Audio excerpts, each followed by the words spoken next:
Hello, good afternoon. Hello, good Can you hear afternoon. me all right? Yeah. How are you? Very well, thank you. And yourself? Yes.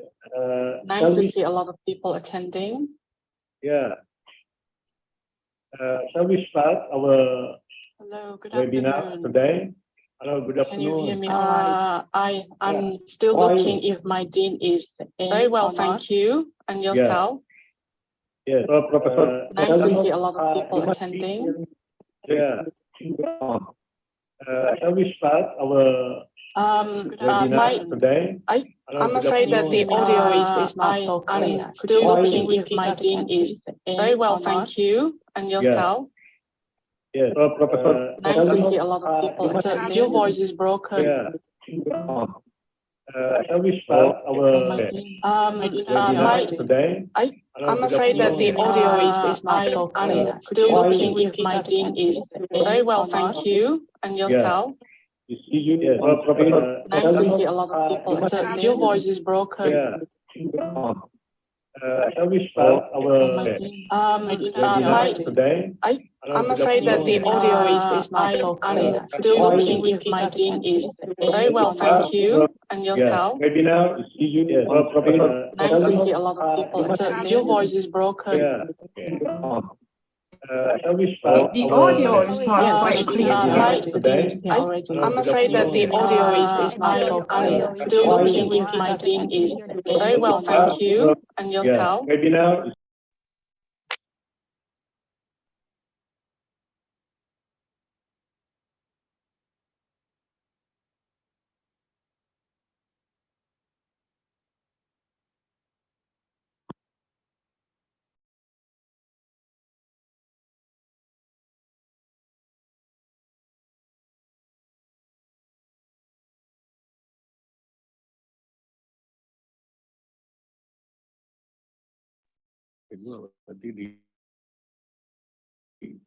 Okay. Let me test voice.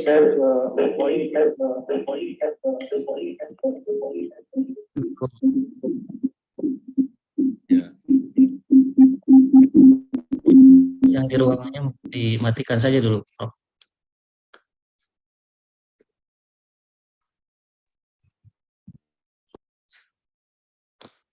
Sorry for some technical problems. Yeah. Can you hear me? Okay, clear.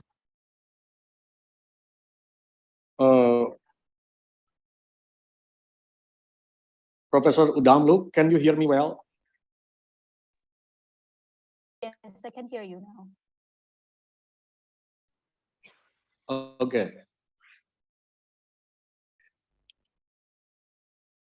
Let's start our international webinar today.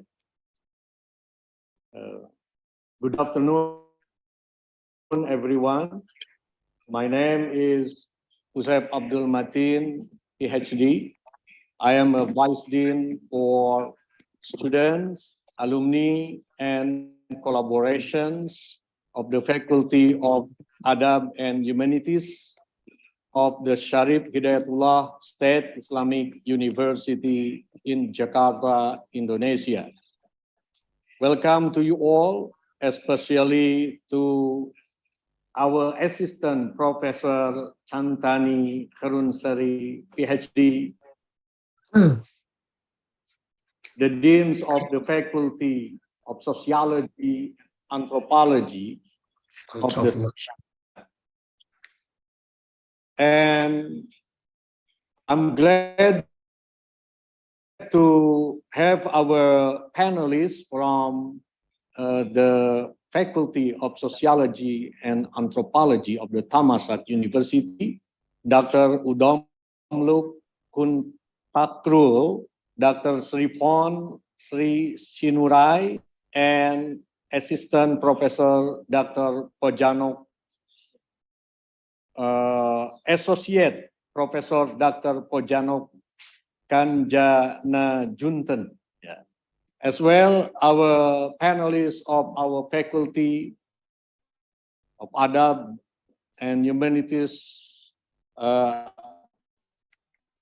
Dr. Pungki Purnomo. Yeah. So he students here of the Faculty of Adab and Humanities who are right now doing field work today, and Dr. Jaki Adarajat, the head of the study program of Islamic History and Civilizations of our faculty. And also, I would like to welcome the participants of Thailand, who are right now on screen. Okay. Let me first read the schedule of today. First, we would like to listen to the welcoming speeches of the Dean of the Faculty of Adab and Humanities, Dr. Ade Abdul Haq. And next, the welcoming speech of Assistant Professor Chantani Harunsari, Ph.D. Afterwards, we would be listening to our panelists, Dr. Udomlock Hoontakrul, Dr. Siriporn Srisinurai, and Associate Professor Dr. Podjanok Kanjanajuntorn. And finally, we are going to listen to Dr. Pungki Purnomo.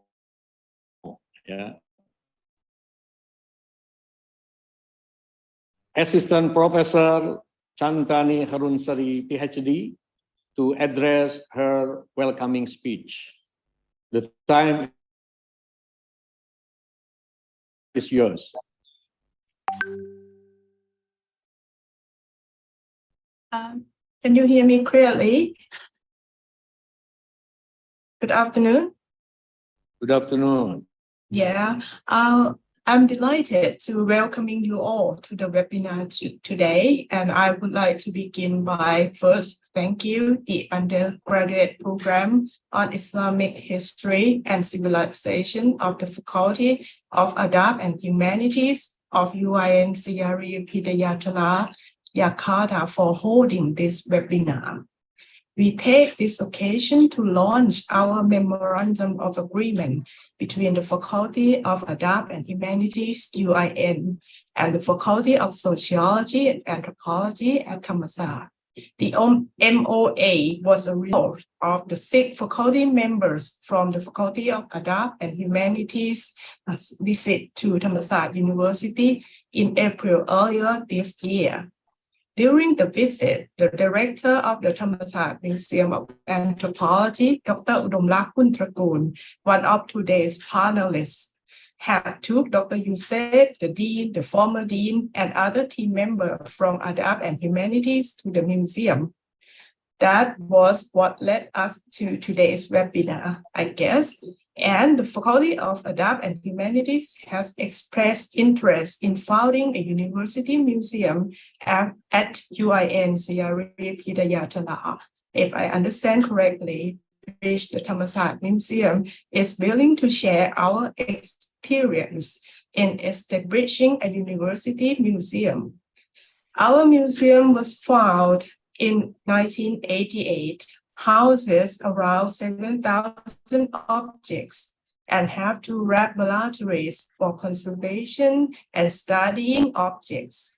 Although running a museum is rather pricey, we believe it's worth it. We have trained many of our students here and wish to expand the museum to be a meeting point for the regional network for research in the social sciences and humanities in general, and in sociology, anthropology, and archaeology in particular. So with all of this, I am delighted that we have today's webinar, which I believe will lead to further fruitful collaboration between the 2 faculties.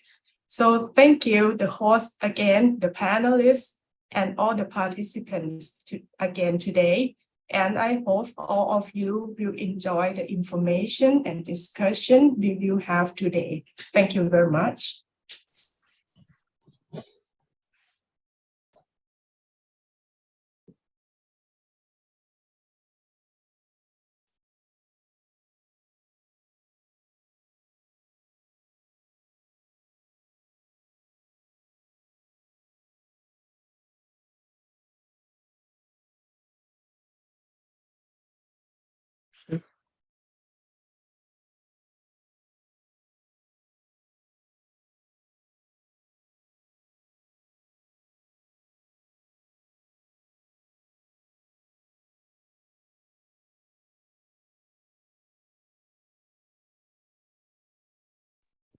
Not sure if everyone can hear me. I have finishing my welcoming speech.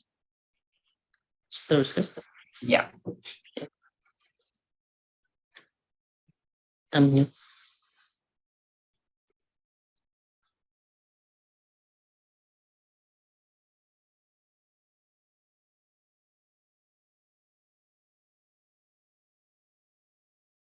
It's still unmute, Mr. Usep.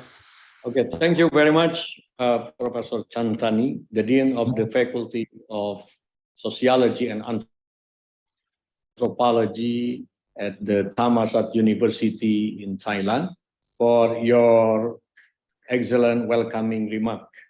I'm now going to invite Dr. Ade Abdul, the Dean of the Faculty of Adab and Humanities, Syarif Hidayatullah State Islamic University, Jakarta, to address his welcoming speech. The time is yours. Okay, thank you very much, Mr. Usep. Can you hear? Yes. Assalamualaikum. Ya, okay. We can hear. Assalamualaikum warahmatullahi wabarakatuh. Bismillahirrahmanirrahim. Wala hawla wala quwata illa billah. Wassalatu wassalamu ala rasulillah. Good afternoon. Best wishes to all of us. Honorable vice deans and heads of the study program at the Faculty of Adab and Humanities, UIN Jakarta. Dear Associate Professor, Dr. Chantani Fenis, the Dean of Faculty of Sociology and Anthropology at home. Welcome, Prof. Okay, dear speakers of the international webinar, Dr. Udomlock Hoontakrul as the director of the Thammasat Museum of Anthropology, Thammasat University, Dr. Siriporn Srisinurai as Museum Committee of Thammasat Community, and Associate Professor Dr. Podjanok Kanjanajuntorn as also as a Museum Committee at Thammasat University, and Dr. Pungki Purnomo MLIS as a lecturer of library science at Faculty of Adab and Humanities. He's taken a research about academic museum at some universities in Indonesia, like Gajah Mada University and UII Jakarta. Dear moderator, Mr. Usep Matin, thank you. Mr. Usep is as well as being a relation in establishing cooperation between the Faculty of Adab and Humanities in Syarif, Jakarta, and the Faculty of Sociology and Anthropology at Thailand. And honorable guests, the lecturers, and the happy student who cannot be maybe mentioned one by one. Let us praise and thanks God for the presence of Allah subhanahu wa ta'ala. Because of his grace and blessing, we can be present together today in the international webinar from artifact to academia. How university museum expand the horizon and the studies on humanities and social science. The webinar is a form of activity from the joint agreement MOA between FAH and Faculty of Sociology and Anthropology Thammasat, which was maybe signed in early 2023. Hopefully, this can be continued with other activities, maybe such as the presentation of research result between the lecturers and the student in these two faculties. Well, the extension of a university museum, as we know, is significant in broadening the horizon of humanities studies. It plays an important role in promoting interdisciplinary education, preserving culture heritage, and enhancing the academic landscape and culture of the institution. As we know that university museum also serve a platform for a collaborative project between academic department and museum staff to develop exhibition, organize event maybe, and conduct research that combine academic knowledge with museum collection. Yeah. So this collaboration allow for innovative learning opportunities and encourage students to explore the links between academic study and real-world application of discipline. So for this reason, it is important to participate in this international webinar in order to gain the local and global insights that can be used in the further research. So finally, thank you once again to all participants, and let me say maybe wassalamualaikum warahmatullahi wabarakatuh. Thank you, Mr. Usep. Thank you very much, Dr. Abdul, for your excellent welcoming remarks. So, ladies and gentlemen, I would like to inform you of the objective of this international webinar. For us in Indonesia, especially in the Faculty of Adab and Humanities of the Syarif Hidayatullah State Islamic University, is to highlight and learn successful case studies and best practices of how university museums can contribute to the academia, as well as to respond to any possibly current issue that may occur in the contemporary society. Our panelists of the Faculty of Sociology and Anthropology of the Thammasat University in Pathum Thani, Thailand, plan to give Thammasat Museum as a case study to show this case.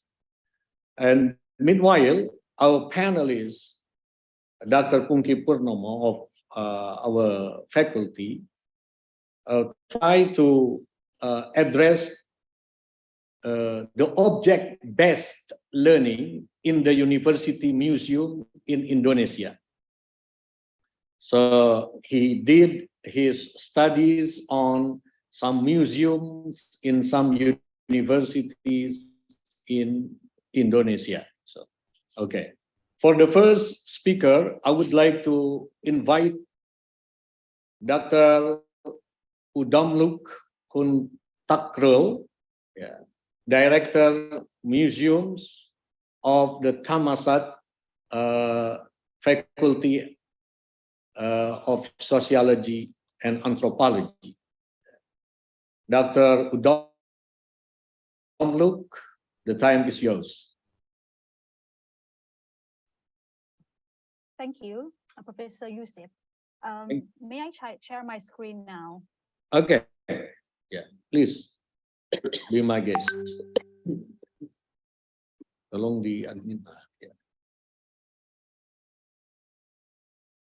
Okay. Belum nampak.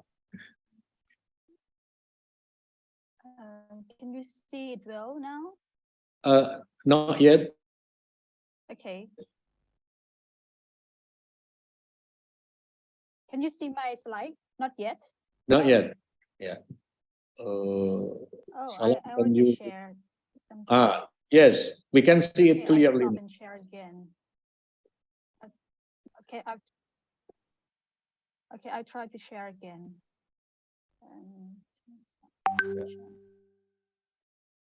Is it clear now? Not yet. Yes. Do you see my slide now? It has come.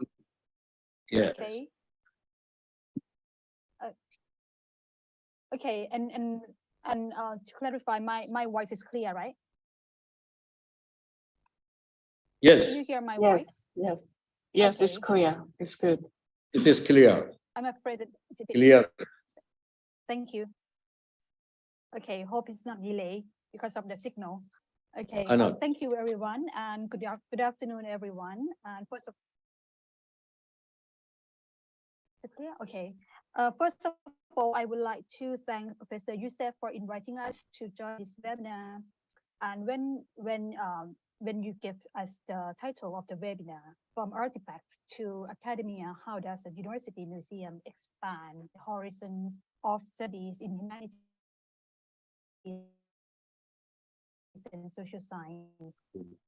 My colleagues and I discussed that the best way for us to respond to this title. So today, three of us will demonstrate our thoughts and expectations as a university museum through museum activities, some of which we have already done, and some of which are still ongoing.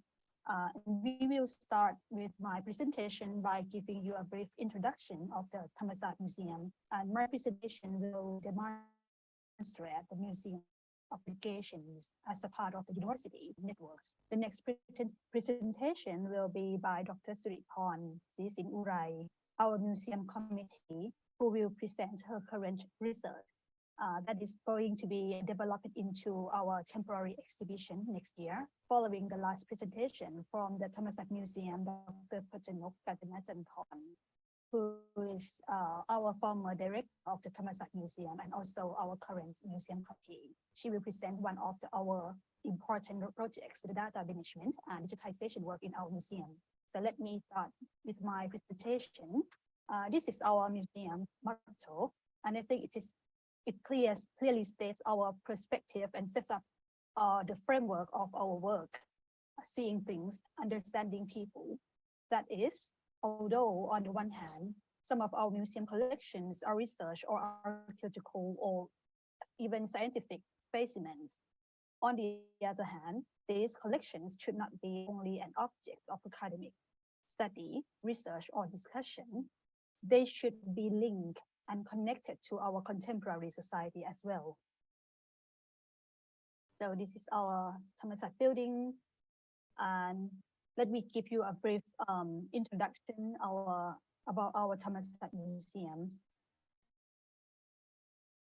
So it's as a professor at Thammasat University, Rangsit campus, and our collections, we house more than 7,000 objects in our museums, including ethnographic collections, for example, textile, wooden craft, agricultural tools, performance art,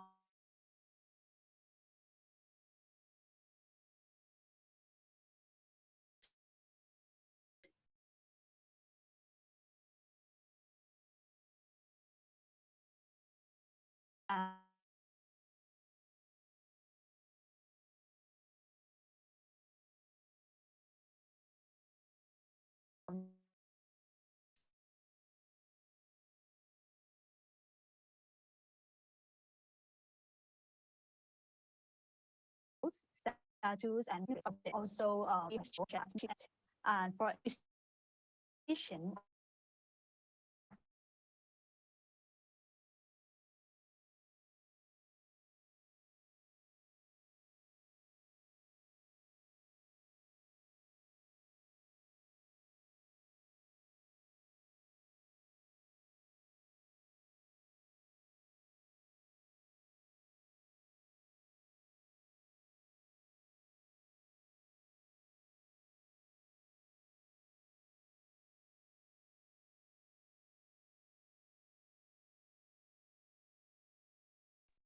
Hello, sorry, it seems like my signal is gone.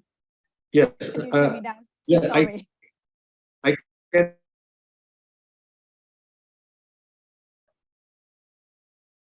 Can you hear me now? No, clearly, yes. You may pursue your speech. Okay. Okay, I will share my screen again. Sorry.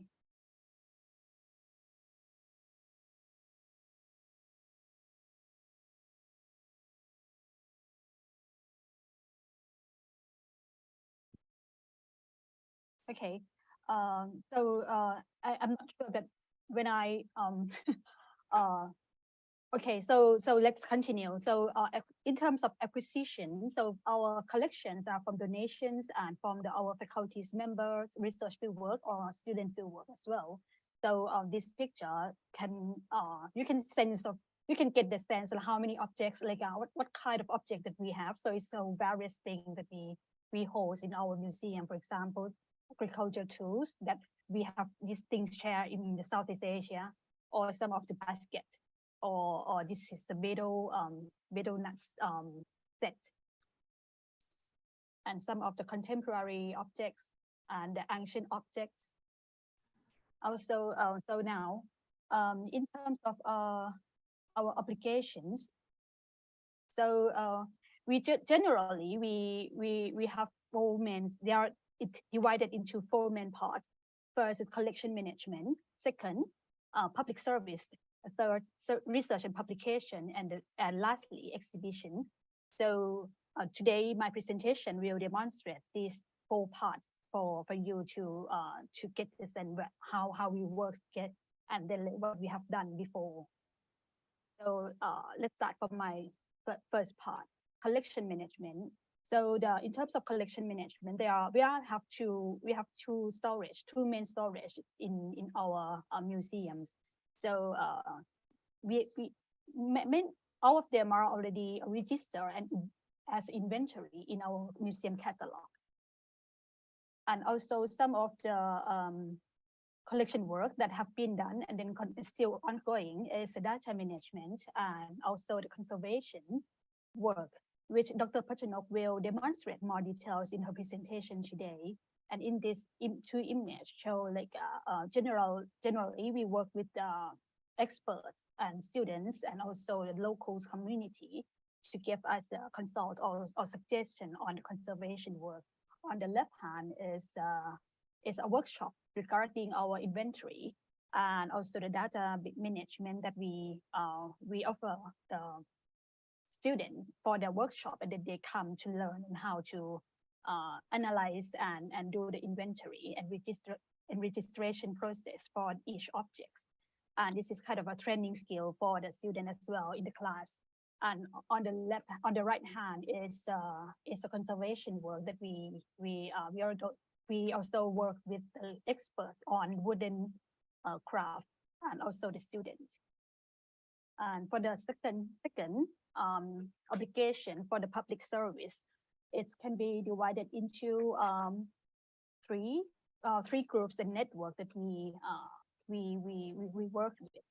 So the first is academia and national, international students or scholar. For example, our major audiences are Thammasat Universities, and the second is local schools, not only in the central Thailand, but also from other parts of Thailand as well. And the local communities, we work with the elderly and youth group and also ordinary people. And for the local museum network, we have worked with the private galleries or local museums, for example, temple and the private museum, and also the public museum that's partly funded by government. So we have like a scholar and a local together in some activities that we have done. And lastly, we have a public audience come to visit our museum and to contribute in our activities that I will share later. So for academia area, generally our collection will be used in the class or not just restricted in the faculty of sociology and anthropology. Sometimes we offer the collection to be studied by students from another faculty as well. For example, history, architecture, and engineer. So they can send the request, and then we can bring our collections out and then like have a small workshop for their class. For example, in this left-hand image, this class is run by our faculty member. So this is the anthropology class. And then on the right hand is the local schools that regularly visit us to our temporary exhibition quite often. And also for the local communities network, we do some outreach activities. So we provide two strategies. First is providing activities on site. For example, we hold a workshop and lecture series in the museum. So we invite local people or students or even high school children or preliminary school to come to our site and attend our workshop or events. And second strategy is reaching out to our audiences. For example, we have a mobile exhibitions. So it's kind of a very small exhibition that go outside to the museum to get some attraction from the audience who cannot visit our museum. And then the next, we have been networking with our local schools. For example, we have a workshop that work with the school teacher and try to develop the local history curriculum or environmental discussion. And also we collaborate with other museums in the local. So for example, we have a temporary exhibition that co-curate together. And also we have a seminar series with the other museums. So in this picture, this workshop has we conducted the workshop a few years ago. So we invited a freelance curator here, the lady here, and then we had a workshop with the elderly groups from the local group. And then most of the theme that we consider is about the well-being for the elderly groups. So it's quite successful workshop that we have activities, and then we can bring local to our museum, and sometimes we go out to interview the local as well. This is an example of our mobile exhibition that our museum staff just bring some of our collections and game outside to outside the museum and then set up in the event. So we had like school children attending our mobile exhibition, and also the local communities came into our exhibition as well.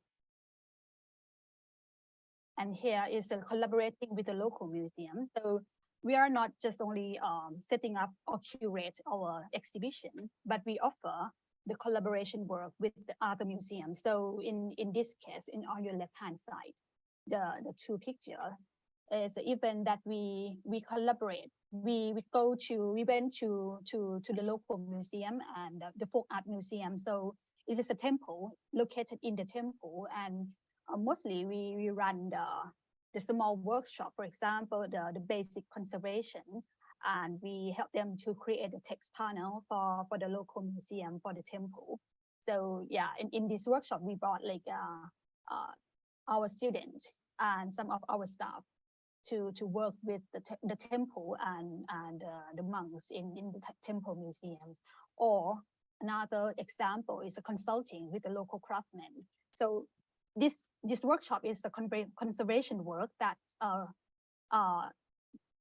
work in our on-site museum in Thammasat Museum. So we received one object called a Buddhist pulpit, which is quite old and in the bad condition. So when we received that object, we started to run the conservation work on site, because this pulpit is quite huge. So in this conservation work, we were not only work with the experts, but we invited the local craftsmen to consult on the motif and on the conservation issue as well. And we have our students to come and learn and also to do the conservation. And then the third part, we have research and publication applications. So we offer the facilities. So in this case, we have laboratories. We have at least 2 laboratories now, cultural material lab, and then also a basic conservation lab. And we have small library that holds like museum catalogs and the textbook related to museums, and also some of the anthropology textbook. And we have a small area that we can have a small meeting in the library. And we have an auditorium room and lecture room that vary. We have several rooms that can run from a small groups meeting to like 70 audiences in auditorium room. And then we offer the co-working space. So in terms of facility, we think our museum quite ready for people to come, and then not just to see the museum exhibition, but to do some research and then have academic discussion in our area. So for the financial and academic support, we offer funding for research and publication for both students. So like, for example, we have small budget for the students who want to do on the collection research. And also we offer the funding for small research for our faculty member as well. And we run a conference like every 2 years we have a big conference. And also we have seminar series in every year. And this is the material lab that we have now. So the capacity, we have the small lab, and then we have the extended area that fit for the small workshop or the classroom, lecture room. And also this is our co-working space that ready for Thammasat students or other colleagues to come. This is a publication. Generally, we plan to publish edited books and museum catalog every year. And then generally, after we launch the book, we also have a seminar or temporary exhibition that related to the book, edited book as well. In this is a current, this is our last current exhibition and seminar, and the book that we have launched this year, the primates and studies and primate and me exhibition. And also the lastly exhibition. So we concerned about these areas. So first, community engagement. So if you see my previous presentation, you see like we try as much as we can to involve community in our activities, not just to bring them to see our exhibition, but bring them to discuss and also consult with our work, for example, the conservation work and also interpretations. And we offer our area to be a multiple quality. So we believe that everyone has a right to speak, and so we try to encourage them to speak it in our area. And also we have ethical concern and ethical policy in our museum too. When we set up the exhibition, we care about equality, for example, gender equality and accessibilities in our facilities. And we offer our temporary exhibition for the contemporary issues and also academic discussion. For example, this image is our previous project quite a few years ago that we invited our alumni, our colleagues, faculty members, and also colleagues that are outside the faculty or academic area to come to our museum and selected one items or one object, and then they can give their own interpretations regarding their experience, or they can tell their stories or their biography or their recollections, memories that related to the object that they selected, and then they can make their own captions, and then we take them a photo. They can decide what dress they want to dress, and then what position of gesture they want to take with its objects, and then we have a small exhibition with the captions of each of them. So this is our aim for this project, is to invite people to come to give their own voice and interpretation in our collections. So this is a second example that and the last example. So we propose our museum as a platform on which social and contemporary issues are welcome to be discussed. Oh, sorry. Oh, that's another one. Sorry. So this event is a ritual that we launched after the conservation work of these pulpits. So this is a Buddhist pulpit that I mentioned before, and this object had been no longer used for a long time before it was donated to our museum. Then we did some conservation work by consulting with the local craftsmen. And when it was done, we decided to hold a celebration ceremony for these pulpits. And this event provides further discussion on museum practice. That is, in general, modern museums have been critiqued for the way that they tend to decontextualize the object from its original function or context, in this case, from the Buddhist context. and recontextualize the object as a work of art in museum display. In our case, the physical space in our museum gallery seems to have simply fallen into the critique. However, our practice and interpretation are not. So our exhibition is also open for the museum discussion and also the academic discussion on museum practice. And this is the last example of our exhibition. We propose our museum as a platform on which social and contemporary issues are welcome to be discussed. In this temporary exhibition, we closely work with another independent gallery, and this exhibition display objects that related to the political movement and protests in Thailand in the last 20 years. Although the protests are still ongoing, we think that their voice should be recorded and recognized somewhere, and an exhibition in the museum is one platform that we can provide for them. So in this, this temporary exhibition just finished last month. So we had like so many of the audience, including young generation like this, like 10 years old something, and then also teenage, and also the politicians, and also the consul from the foreign country. And what is our goal for? I will end my presentation in this slide. So what is future goals as a university museum? So activities that we have done is we consider on decolonizing practice in our museum. So we allow other voices and interpretations in our collections. We try not to restrict the meaning and the interpretation of the objects in the original context, but we be aware of the change and times of the objects. And also we try to involve the community engagement. And finally, we try to decentralize ourselves, for example, knowledge production, including interpretation, that we are not the authority who hold the last final words to say about objects or about the world. And we try as much as we can to collaborate with the locals. Yeah.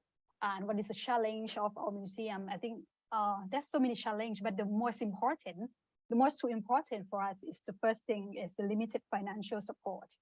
And second, the limited museum staff. We only have 3 permanent museum staff in our museums, and all of the museum committee now are a full-time lecturer in Thammasat. So we have to partly, we also have another commitment as a faculty member in the Faculty of Sociology and Anthropology. And also we have another commitment with the museum. So that's very difficult for us to try to do a time management. And I will end my presentation here, and then I'll, I think, pass another presentation example to Ajahn Siriporn and Dr. Podjanok. Thank you very much.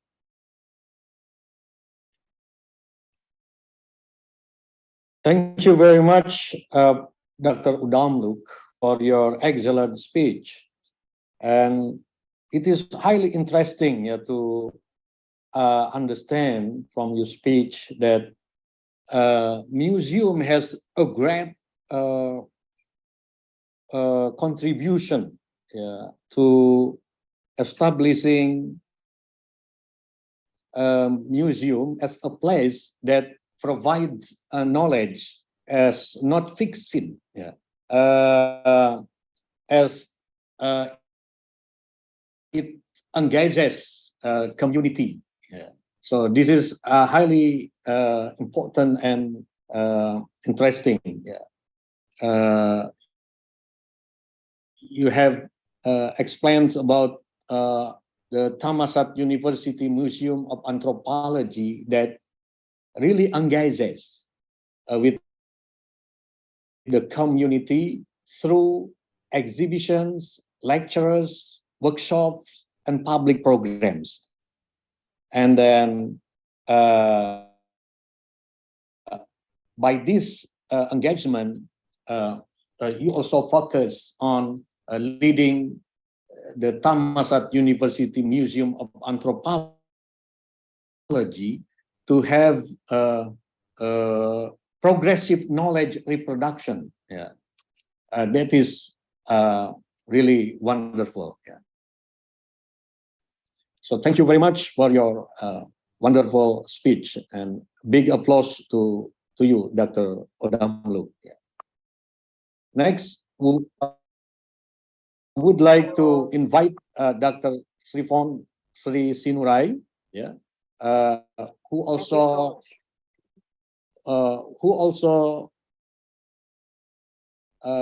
is going to present how university museum, that is Thammasat University of Museum, Thammasat University Museum of Anthropology,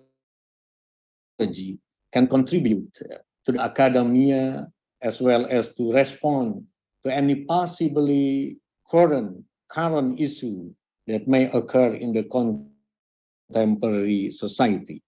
So, Dr. Siriporn Srisinurai, the time is yours. Thank you so much, and good afternoon, everyone. Can you hear me well, right? Okay, good. Let me share screen, please. Okay.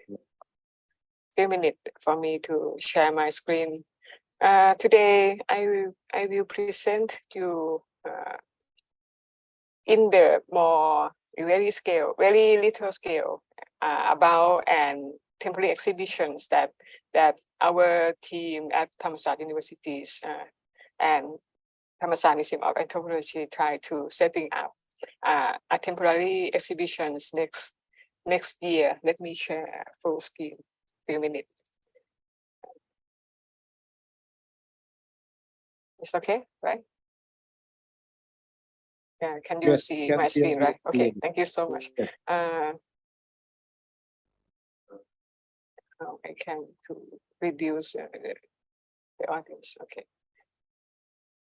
This is the project that I'm working on for now, and aims to making a temporary exhibitions that about the story that would be the collective experience of us, not only in Thailand and I think all around the world, about the modern pandemic, or that we have thinking about social consequence and the material effect of COVID-19. And in this process, in this project,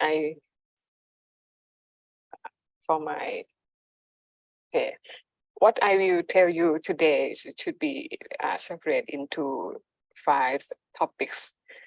First of all, I will introduce you about the exhibition project and the background, and to tell you what we have been doing, because this is the project that now ongoing and we working collaboratively with several collaborators, and I will show you how this museum connect and to network with people and working with them about this topic. And the third would be the exhibition themes, that is tentative, and the next is about the findings at this stage, preliminary findings and reflections, especially from me, because we now working from several people and in several ways, but today is based on my reflections mainly, and what is the next, the further step of the exhibition. I think I have problems about to my slide chain. On my screen is not changed. Let me share again, sorry. I got my slide is stuck. Okay, take time. Yes, we can share it clearly. Okay. It's scary, but it's not changed. Sorry. Any apology for this. It's okay, but it's kind of move on to the next one. What's happening? Salam, can you help Dr. Siriporn to share screen?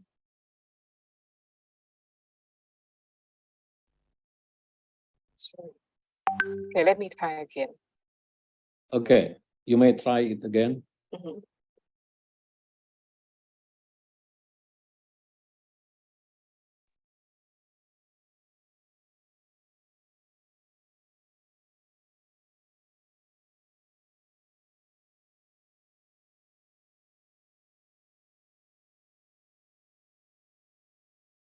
Okay, I think it's Yes. okay now. Yeah. It's good. And It's good. we are the team that in the state we are co-workers with this team has is me and Professor Chantani Cherasi is also a part of this team, and another two colleagues is Ajahn Panarai Osakapilat and Ajahn Wanapon Rianjan, who also have expertise on the material cultures and database of museum.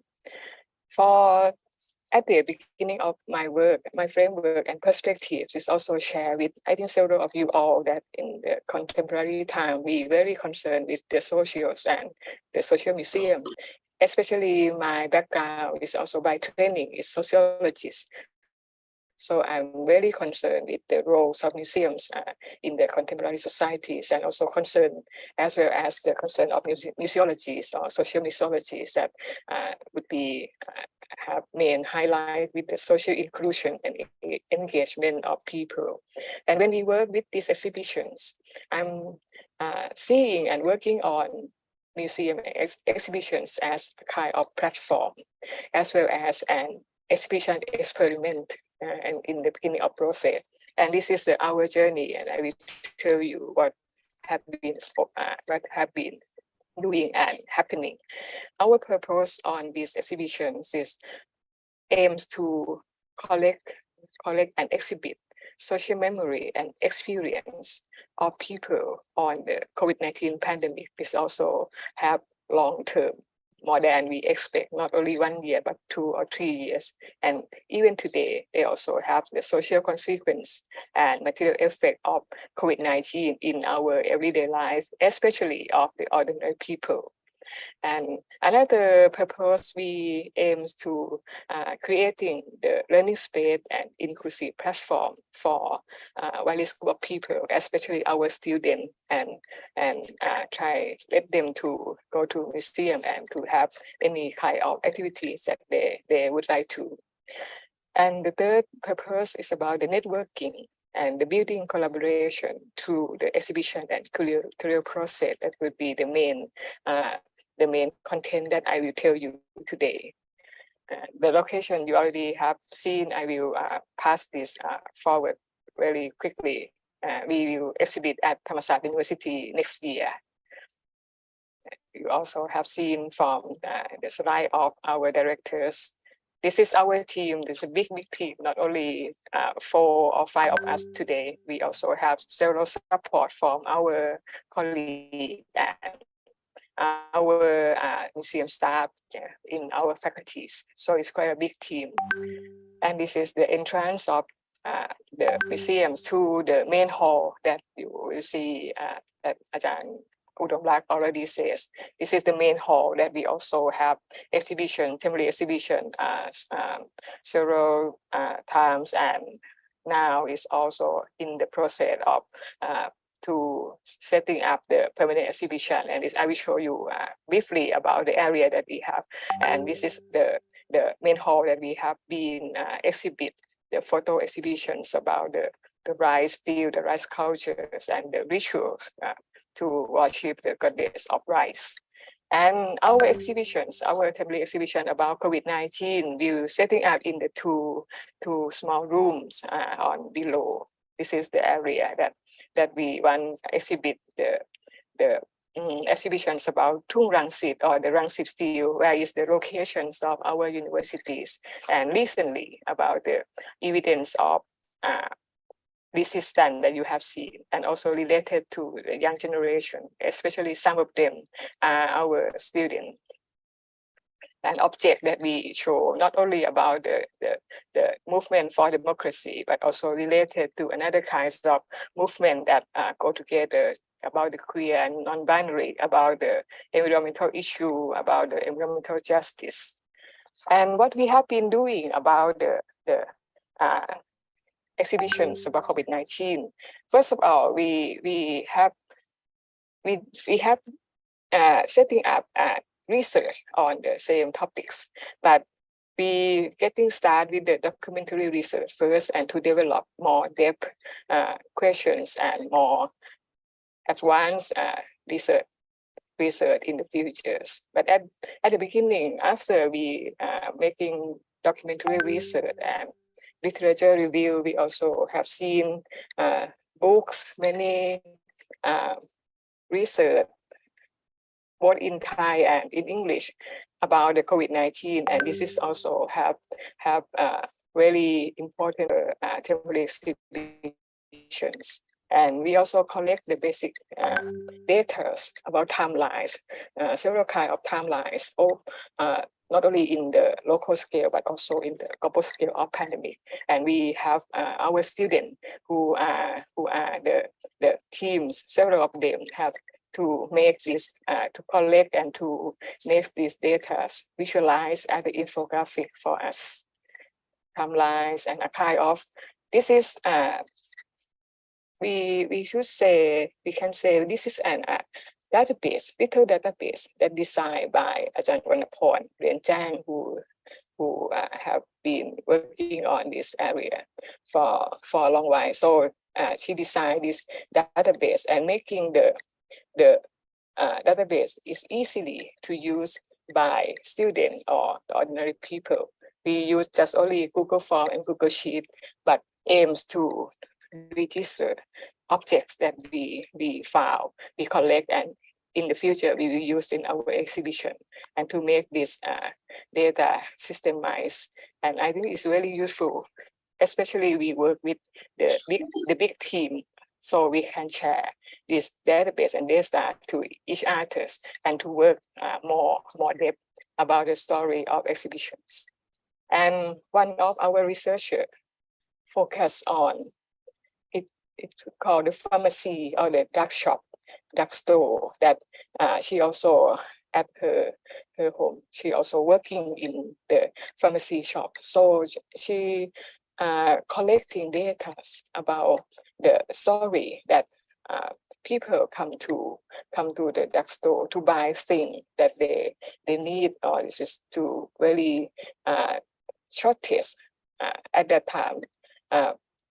Masks or alcohol or gel or everything, we cannot access them during the peak time of the pandemic, and the pharmacy shop is very important for local people.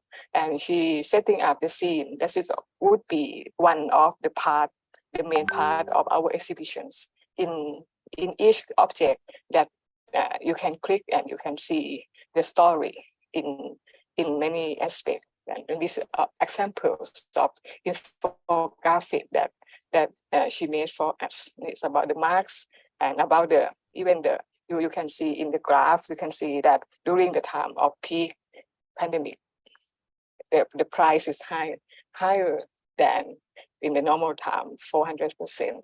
And this is really serious at that time, and a very struggle of local people to access facilities or things that they have to use in their life, in their everyday lives during the time of COVID. And we also have another kind of story. Mainly this part at the beginning is from our students. They also collect and record about the story of social inequalities related to COVID-19 in everyday life, or struggle of their life during the time of COVID, about under the lockdown and under the difficult to access study, to learning in everyday life. And also they have several objects that we found and have been created during that time that show about the problems, the difficulties, or the social inequality during that time. This is about the vaccine. You may have seen, have heard about a lot of problems about vaccine during the COVID. And this is a wristband. The wristband is quite important for her, the student who collect this for me. She said that during the time cannot access the vaccine. It can be another shops, another book, another department store can present a campaign that let people come to get vaccine for the discount in the store. And this is quite show the what is called inequality, that why a lot of people cannot get access the vaccine, but some people have privilege to get this in the strange way. So after the documentary research and sorry for our student, now we setting up the temporary tentative themes of our exhibition into at least eight topics. You can see mainly we interested in the everyday life of several groups of people, the elderly people, the precarious, the youth and their student life, and the workers that should be extended to be a varieties of workers that have effect from the COVID-19. And another important that we now going and we show you in the next slide is about the migrant workers at the border that we also working collaborative with a research center there to getting to collecting and to prepare the story for the exhibition. And another that I also have been interested and have seen from the object is about the bureaucracy and bureaucratic objects. And the last two is about the death and mourning and remembrance that have a big issue in this exhibition. I will show you next about the working that we working with a lot of several, should be too much to be say a lot, several companion and network. First of all, we work with the agency or the supporters or subunit in our university, the Thammasat University Hospital, Thammasat Archive, giving us some collections and have be saying the story, a lot of story there.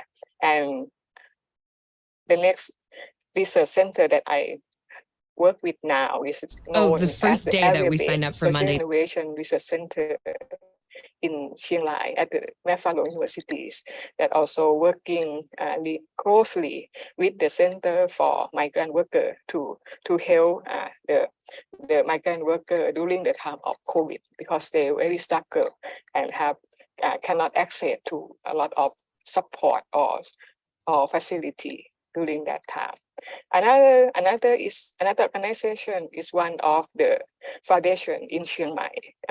They working with the older person development in several issue, environment, the disaster management, but also during the time of COVID, they turn their mission to help the elderly people to come across the pandemic and have a lot of story there. And I'm now working with them to prepare content for our exhibitions. And another group is very important and should be the major actors in our exhibition is our student, alumni, colleague, friend, and friend of friend. They also let me know the resort about this story and to collecting that we would like to have. And I will show just only one task of collaboration with the Centers for Migrant Workers and the Mayflower University to work on the subtopic of the COVID-19 border and migrant workers. I'm getting started to this project with this kind of painting that one researcher that who also alumni of our faculty, she do research about the COVID-19 and the female migrant labor in Chiang Mai, and they use art paintings is a part of her research. And then we working together recently in this summer, we setting up a workshop for students at Mayflower University to let them help us to collecting data and present some kind of story from the borders. And this is the picture you see here is our workshop 3 days that we setting up as the beginning of the 2 month period of collecting data by this group of students.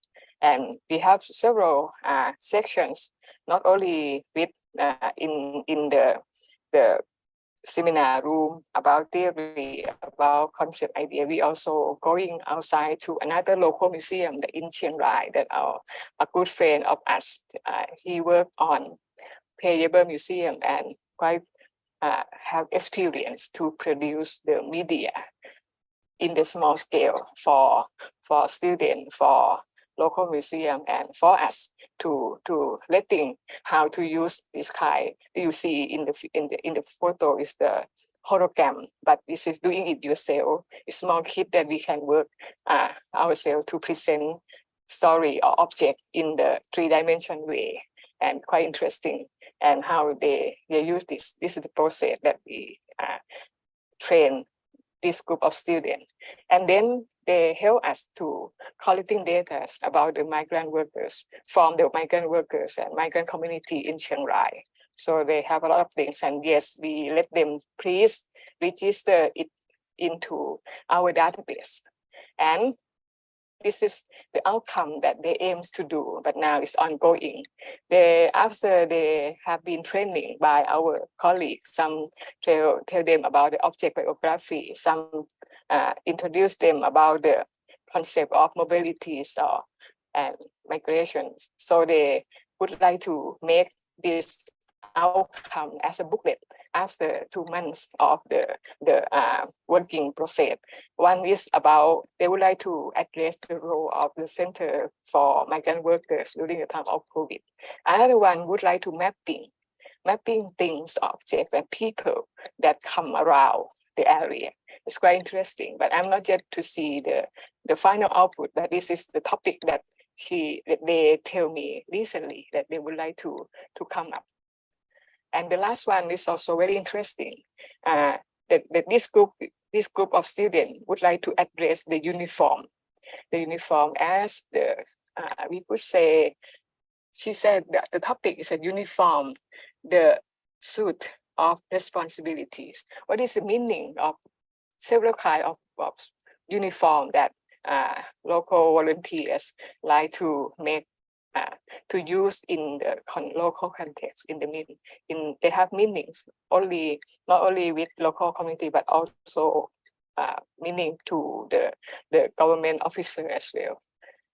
And this is the task that we working with the Chiang Rai at collaborator at Chiang Rai and Mafalong universities on the migrant workers at the borders of Chiang Rai. And what is the next? I have a lot of time.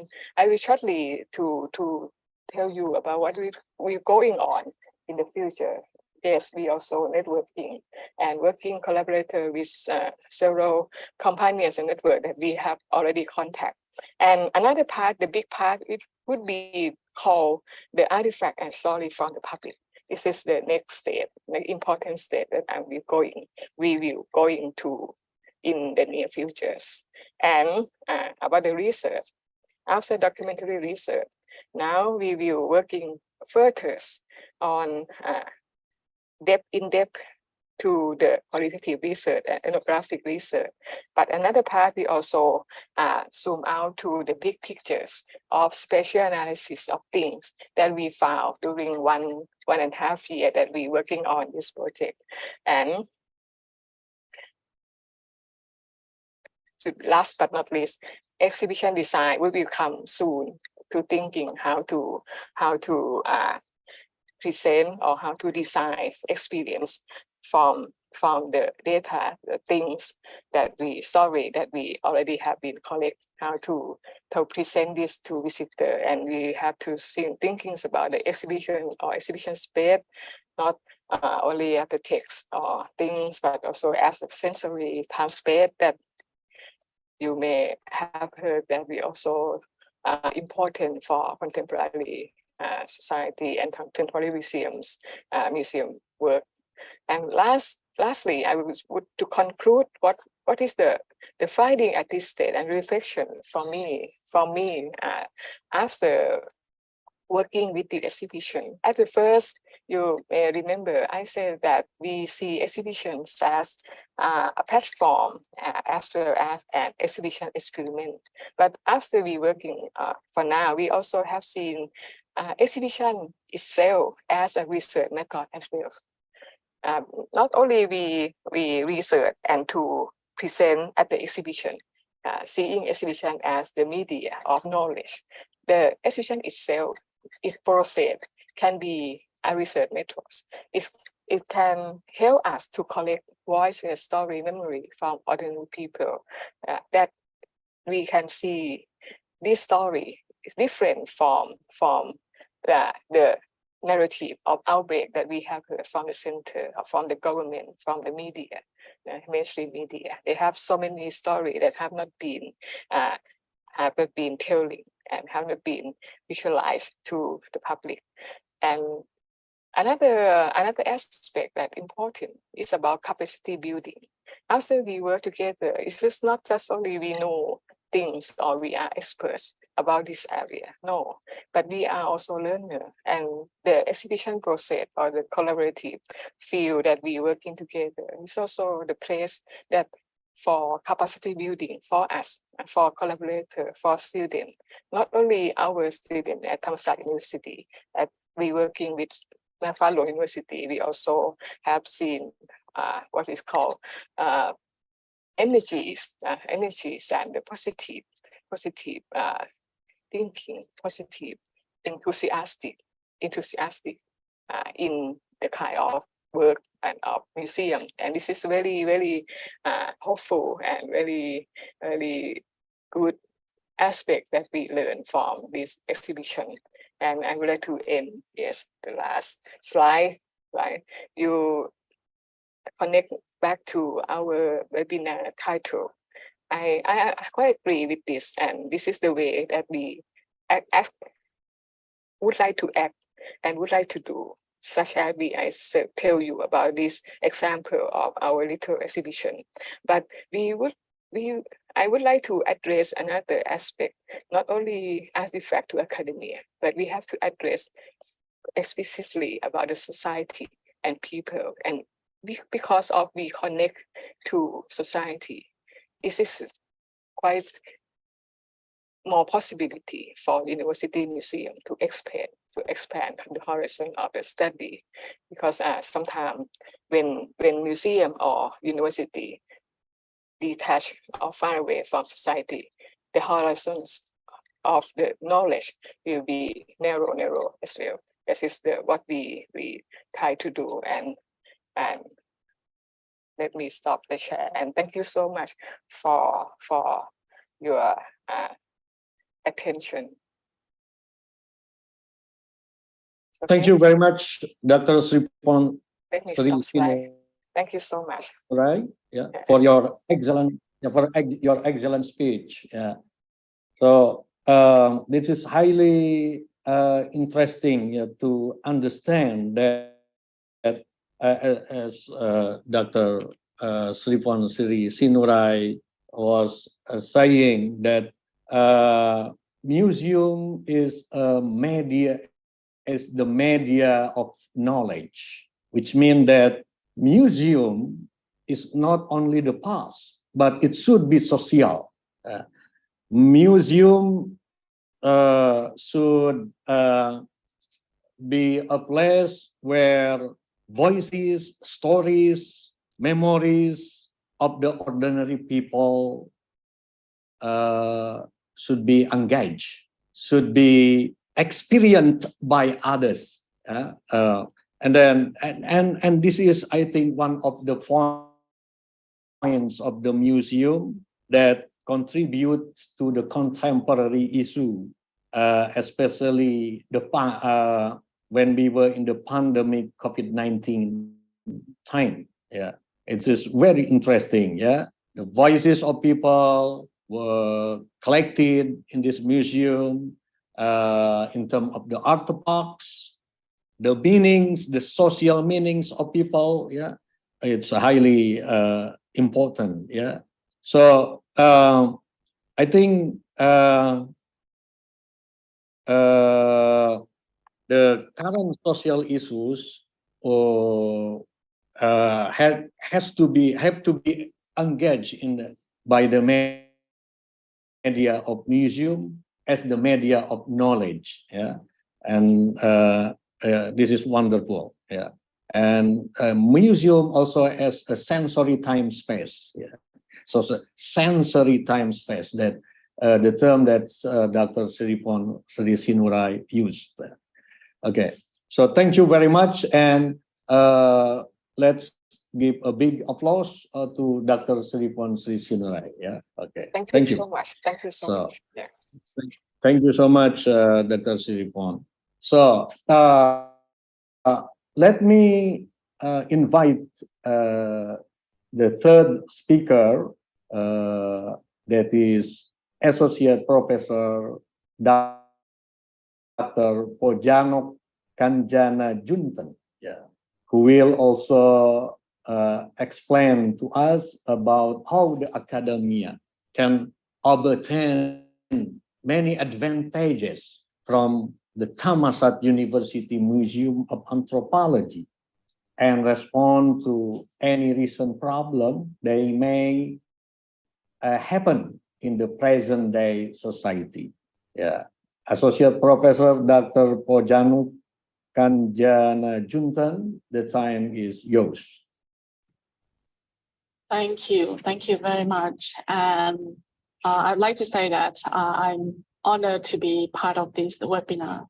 And I will need my Dr. Udomlock to help me with sharing the screen because I haven't got my laptop with me. So, and we tested the other day. It's okay, better do it from the laptop. Yes, and my topic is digitization in museums, and the title may be a little broad, but I'm going to be focusing on digital technology in collection management and talk about what we have done to develop a so-called standard system for collection management. And basically it is a backstage management, which we believe to be very important as well. And we are aiming to be a model of best practice in museology or museum management. Yes, and we can go on to next slide, please. Can I have next slide? Oh, no, cannot. Maybe we have to wait a little bit. Yeah. Okay.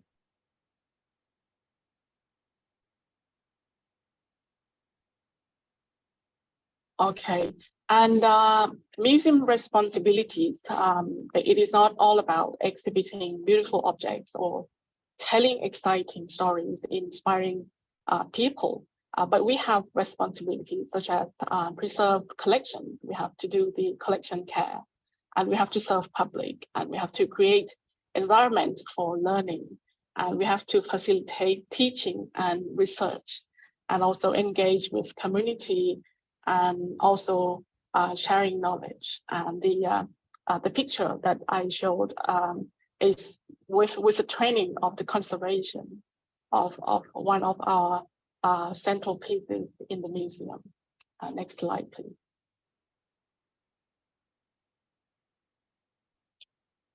I'm sorry, it seems a problem. I need to share again. Oh.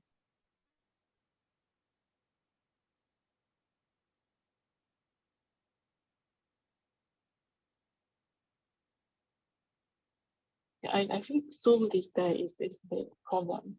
Okay, and at the digital age, we need to adjust to various things. And so we need to know, we need to be aware of certain technologies, and we need to be aware of new methods of the audience to acquire knowledge. And everything everything can be found at the fingertips, as everyone know that. And also we have diverse audiences, and their interests are various. And also we, as the museum, the university museum, we have we've been expected to serve public, and not only Thammasat University community, but we also are expected to serve communities around the university as well, such as teachers, students, and or parents or relatives of the people who admitted to the university hospital, and they have a couple hours to kill, so they could come to our museum as well. And with all that, we have to be aware of modern technology, which one can be supportive to our works. And the top image is a colleague from the Faculty of Architecture. So he came to do the 3D imagery. And the bottom picture is the Halloween night, when the audience said they'd like to hold fun events like Halloween night. So we provided that space and made it a little bit academic, not all the fun parts, but also have some planted some thought about life and death as well. Okay, next slide, please. Sorry, again, it's again.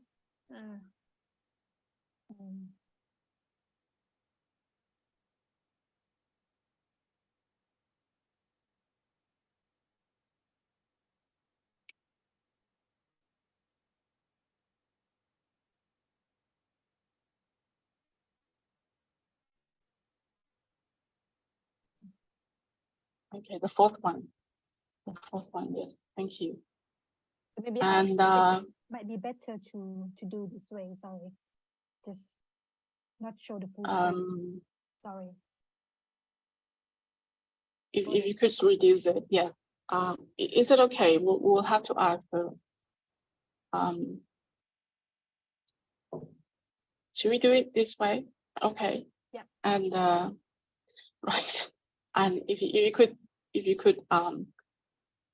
get rid of the toolbar. Oh. At the bar where the arrow pointing down, if you click that, it will. It's okay. Sorry.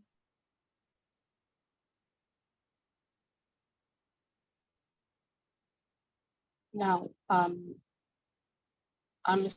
I still with you? My picture seems to disappear. Yeah. Oh no, what happened?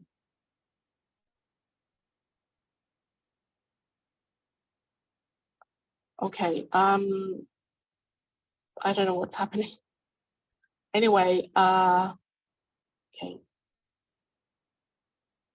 I'm going to carry on, even if people don't see my face, but they could hear me anyway.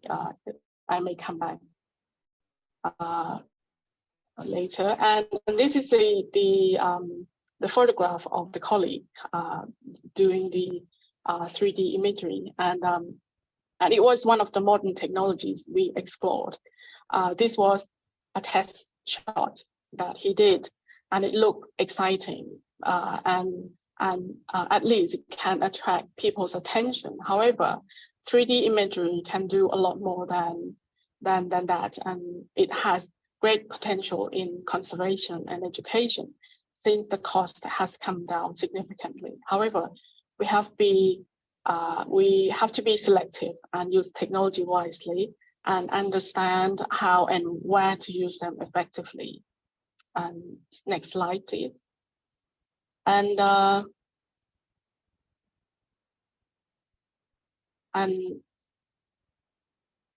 next slide, please. Thank you. And technology can maximize a museum's capacity in doing many things.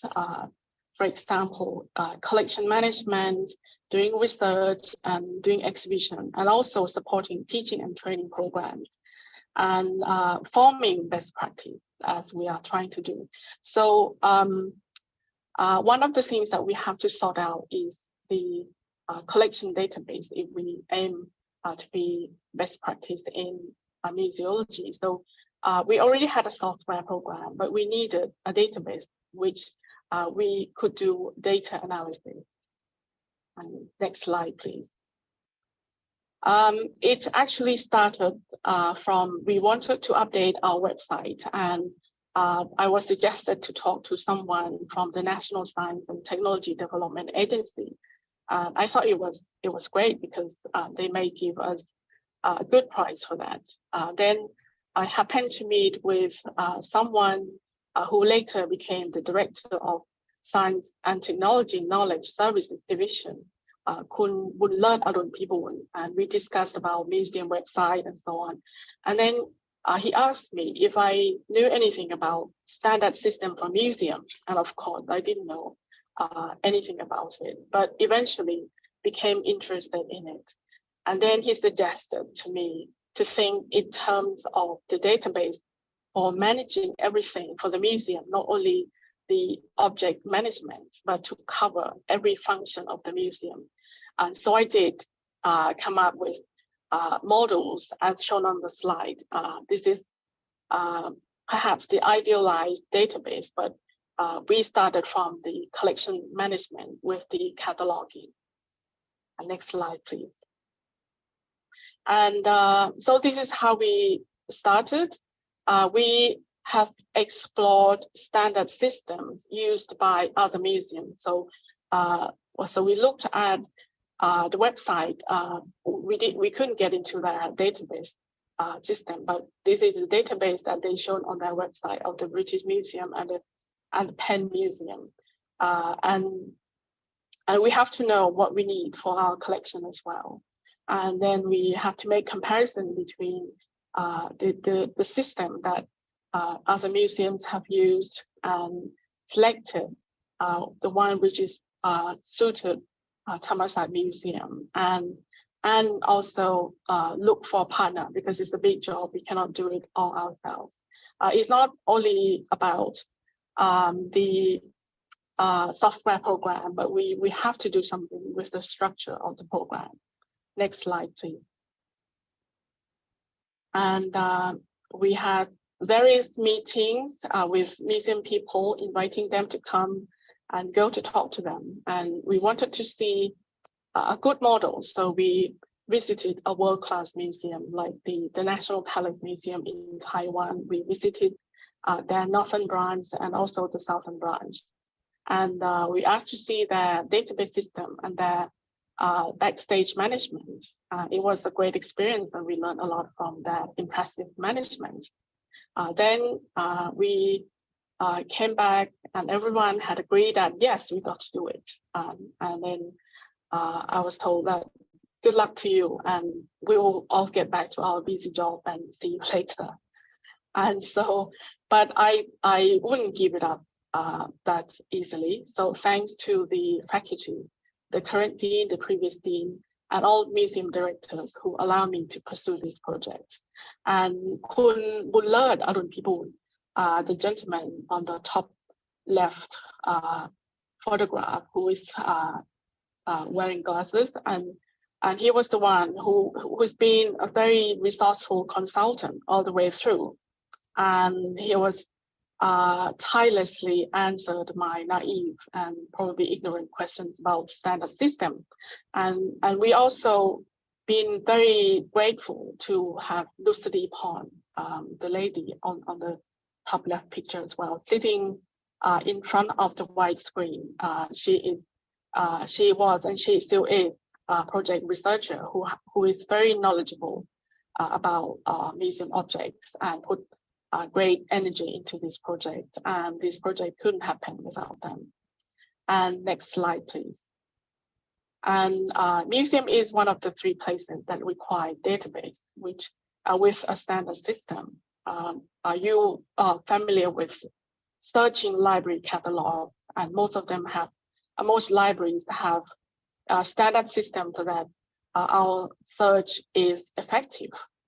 But it is not the case for museums and archives in Thailand. So it is what we are trying to establish, a standard system for museum, So we have chosen CDWA as our structure standard. And CDWA is a standard system for cataloging artworks and museum objects. Technically, it can communicate with other systems so that the data can be shared and exchanged. It is also transferable into new system for the future technology, since the technology is changing so fast, and the CDWA is capable of connecting to the future technology. And with the standard system, it will equip us with transparency in management, which is very important as well. And museum, because there are a lot of things going on behind the scene. So behind, we have the backstage, we have storage rooms, and there are many things. And at the National Palace Museum that we went to visit, they plan to open their database, 100% of the database open to public, but the public cannot make any alteration, but it's part of their policy of the transparency management. And that is the way to go, I think, with museum that receive a lot of funding. Okay, next slide, please. And so we looked into CDWA structure to see what fields they have, and CDWA has 31 fields and a number of sub-fields. Yes, okay, we're back to normal now. And we go to next slide, please. And the first slide is 17 and 28, and the next one, next slide, please.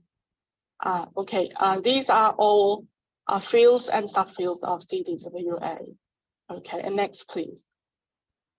And so we asked ourselves, did we need all 31 fields as suggested by CDWA? And we compare it with our existing data and see what fields we did have but should have. And next slide, please. And so we mocked up cataloging on paper by using objects from our museum. Next, please. And so we went through all the fields and tried to do cataloging with different types of objects, and decided that we needed 28 out of 31. Okay, all these that I've showed. Okay, and once we have established the CDWA, there are a lot of things to do before getting on to creating a new software program. Next, please. And we need the standard for data content. That was where we had to spend a lot of time with to create content standards and use them as a format for cataloging. For example, the units of measurement and the measurement precision. Something which may sound basic, however, we have to make some agreement, or we have to use the same handbook. We have to do the same thing all the way through the whole catalog. So we need a handbook, or we need, but we don't have to start everything from scratch, because there are things available already, like CCO, it's the instruction guide for cataloging created by the VRA.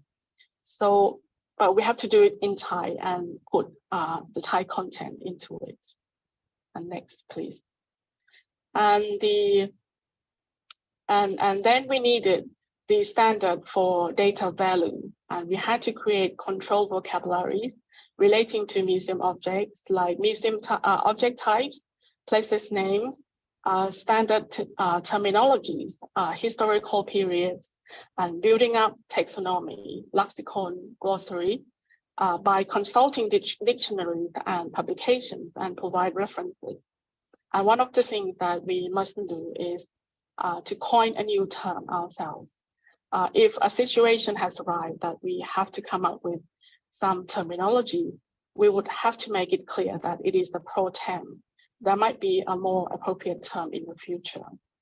Next, please. And these are examples of our control vocabularies that Siriporn has done a lot, and it's like 4,000 words, something like that. Next slide, please. And there was an endless mocking up cataloging. So we have to try, test and try before we come to the software program, because once we created the program, it's going to be difficult to go back. So we have to do it rigorously and to make sure that it works for our museum. And fortunately, because our museum has different types of objects, we have artifacts from antiquity, and we also have ethnographical materials as well, and kind of and also materials from recent history too. Okay, next please. And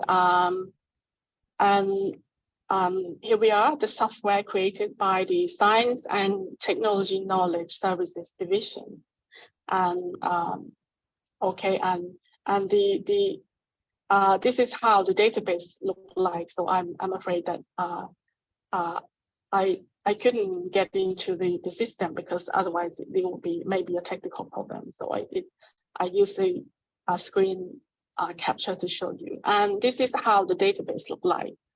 When you log in and search for a particular type of object. So I did at the search. So I type in basket. So there are a list of baskets turned up, and when I picked one, and so this kind of database. So you can look into the object, where this particular object is housed, and when it has been conserved, has it been exhibited, and when and what exhibition, and has it been published anywhere?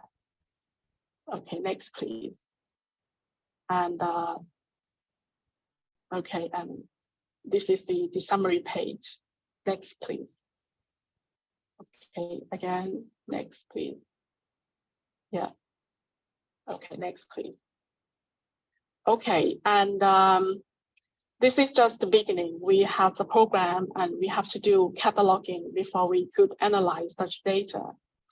In the near future, we plan to release the program to public domain. Any museum can contact us to obtain a source code, and they may wish to develop the program further to suit their requirements. And this is not all. Once we have a standard system and a software, we still need to do the cross-checking for accuracy, and we need to do more research, and we need collaboration with other institutions and also the local communities or regional communities, because as Dr. Udomlock has said, that we don't know everything, so we knew just something. So we have to work with other people, and we have to acquire knowledge from outside the university and outside the academic world. And we need to do training for our staffs, and it will be a good base for student training as well. And we try to make museum as a fun place for students. And in the meantime, there is still a lot of cataloging work to do. And thank you for listening. And that is all for me.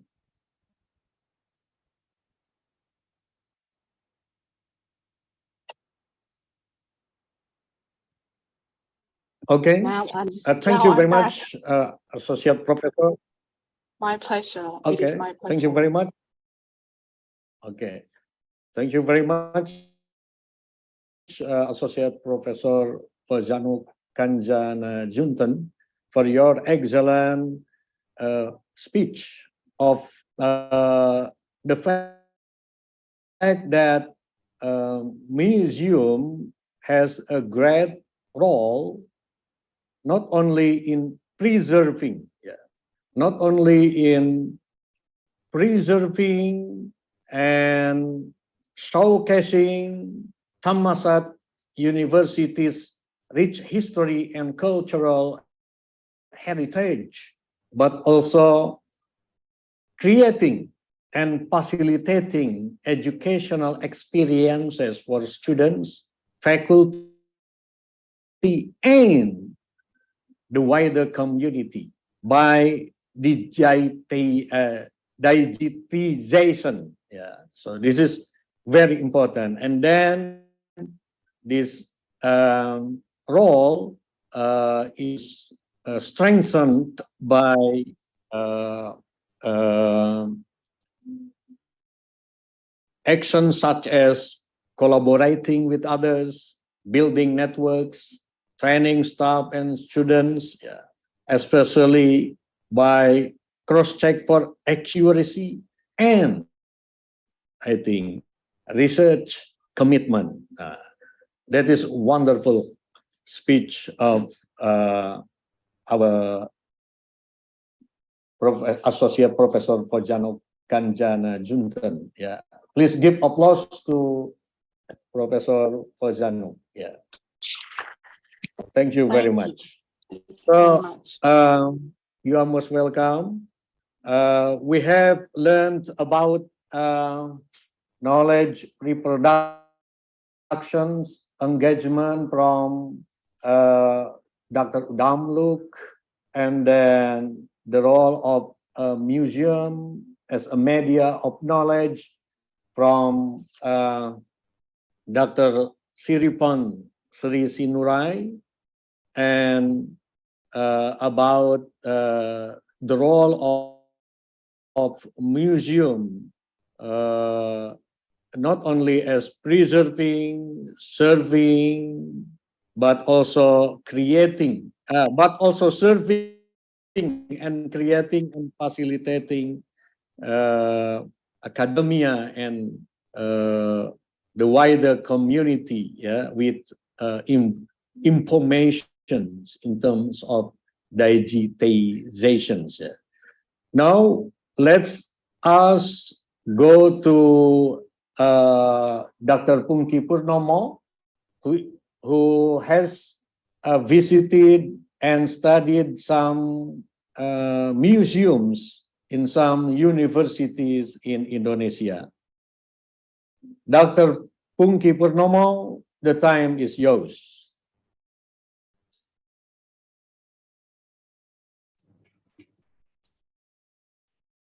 Okay, thank you very much. Okay, thank you very much for this chance. First of all, I would like to thank to the Dean of Faculty of Adab and Humanities, and also to the Dean of Faculty of Sociology and Anthropology at Thammasat University. And many thanks also to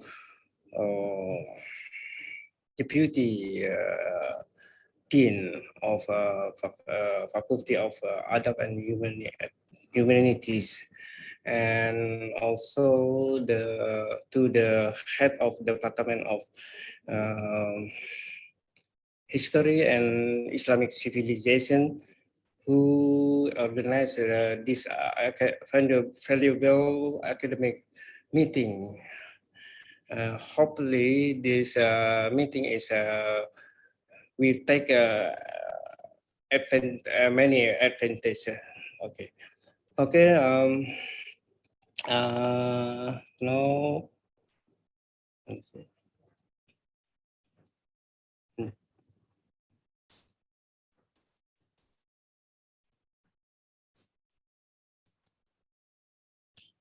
Okay.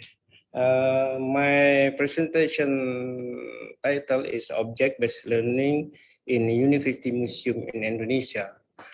Actually, this presentation is based on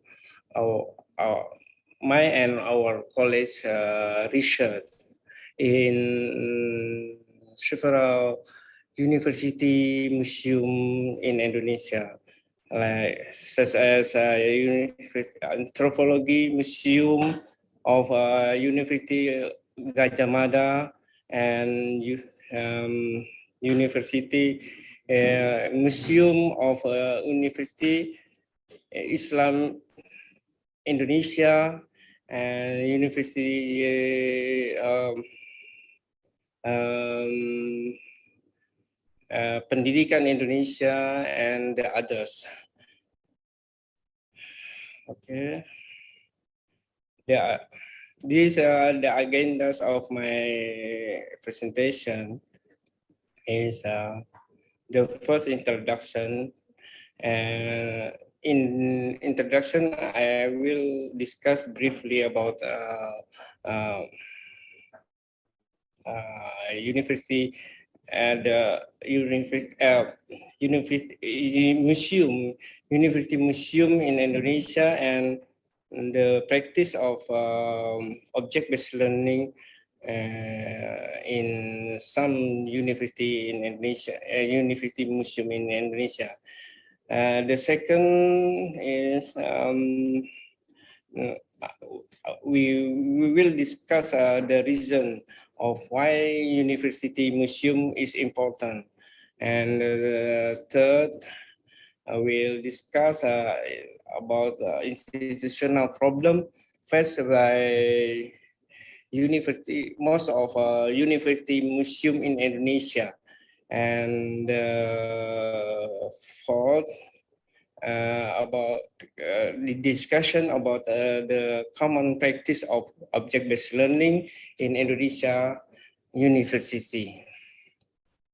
Okay, as an introduction, I will explain here that actually the practice of object-based learning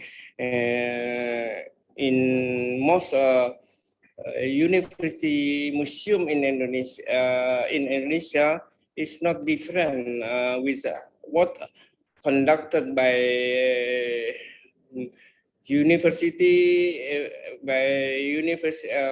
by reputable university museum in the world. That as we all know, that by conducting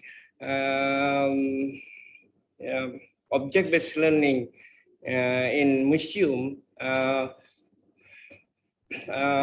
students can be stimulated to be more active and more participated in learning process.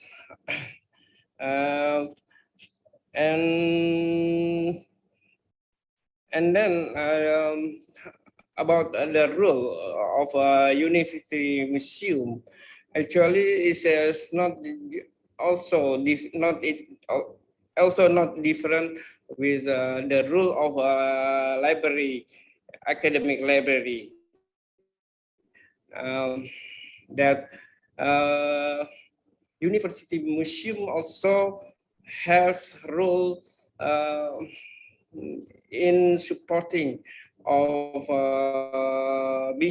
university mission, namely education, research, and community service activities.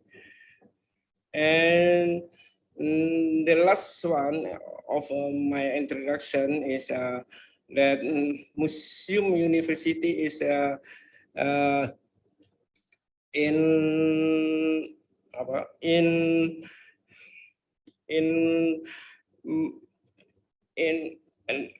based on my research funding, there are no one argue that university museum is not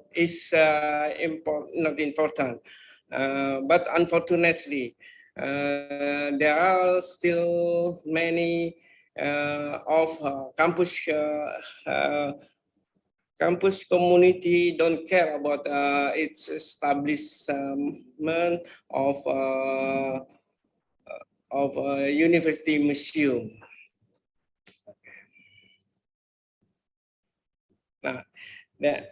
Now we discuss about the reason why University Museum is very important.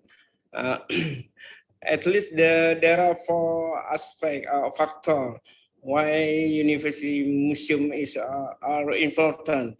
The first one is access to primary source. You know that typically museum university hold a wealth of primary source of source material that can be used to support a research project and enhance learning, student learning. And then the meaning of exposure to the diverse perspective is that museum university with the collection often offer diverse perspective of study. Let's see.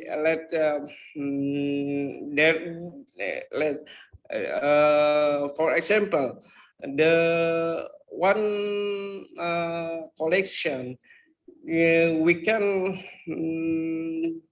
study in various perspectives, such as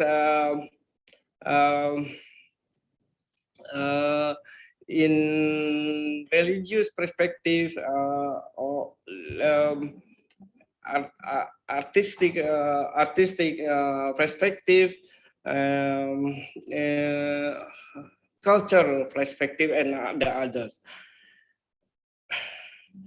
Then about collaboration and interdisciplinary learning is it is common for museum to collaboration with different institution like library and archive institution, and the last one is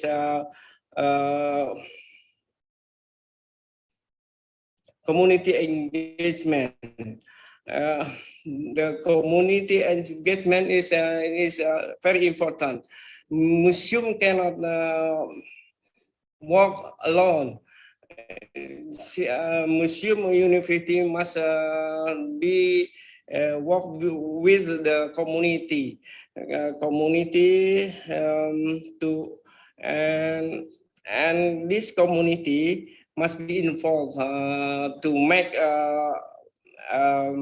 program, operation program. Okay. Now we discuss about institutional problem of university museum in Indonesia. As we all know that institutional aspect is very important. This is because this institutional aspect influence other factors. In contrast to the libraries, museum in university in Indonesia have not been supported by official legal regulation. It means not like library and arts, university archive that have legal regulation to operate their program. Unfortunately, in Indonesia, university museum are not supported by official legal regulation like this. This is therefore there are many university museum in Indonesia suffering by because there is a legal regulation that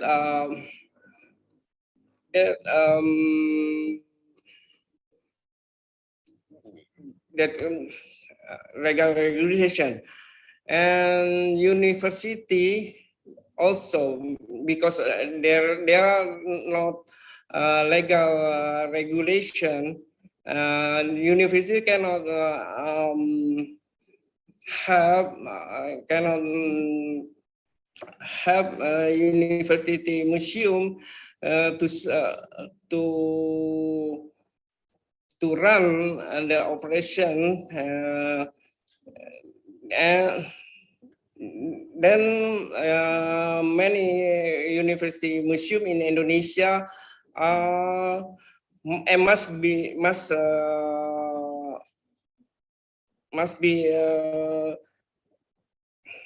doing must be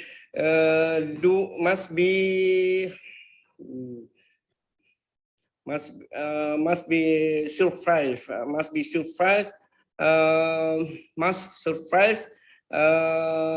by itself themselves. Okay. And the effort to overcome the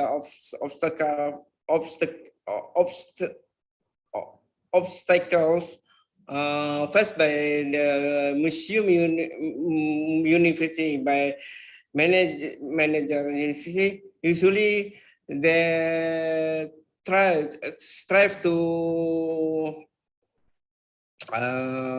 collaborate with us expert and local government museum.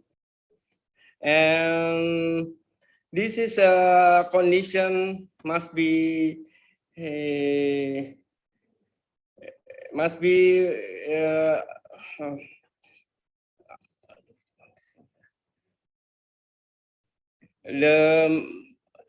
therefore Ministry of Education and Culture is required to pay attention to provide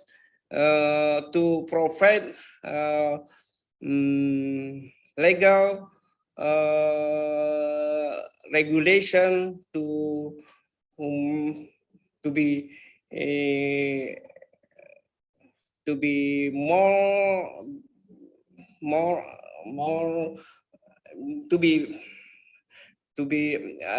in order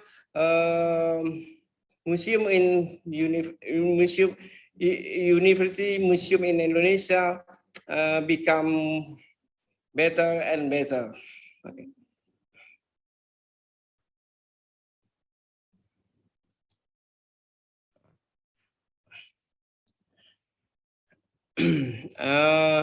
Based on my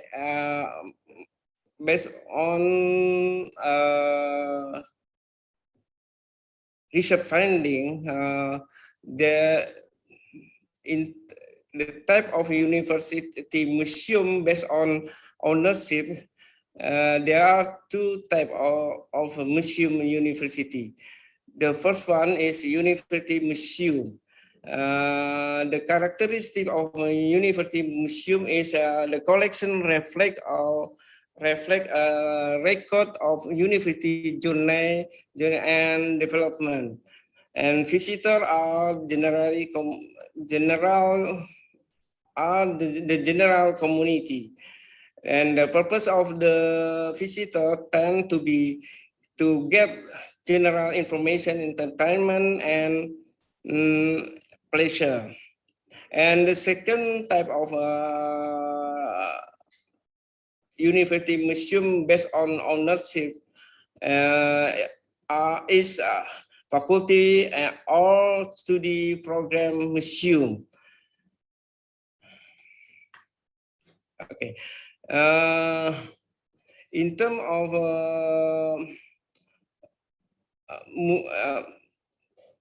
university museum in Indonesia on the basis of discipline subject. There are 4 types of museum university. The first one, Museum of History. This museum history is aimed to narrate the chronologically historical journey of institution or event. This type of museum usually under university authority or faculty. The second type of museum university is Museum of Science and Technology. This is we can find in some university museum like University Dinamika, and the third type of museum university is Museum of Art. And the last one, Museum of Natural Science History. Okay. And now about the practice of object-based learning in most university museum in Indonesia. There are 3 conditions. The object-based learning practice can be conducted in university museum in Indonesia. The first one through exhibition. The second one, object-based learning can be practiced by incorporating into curriculum through various courses. And the last one, object-based learning practice can be conducted through community engagement program. This is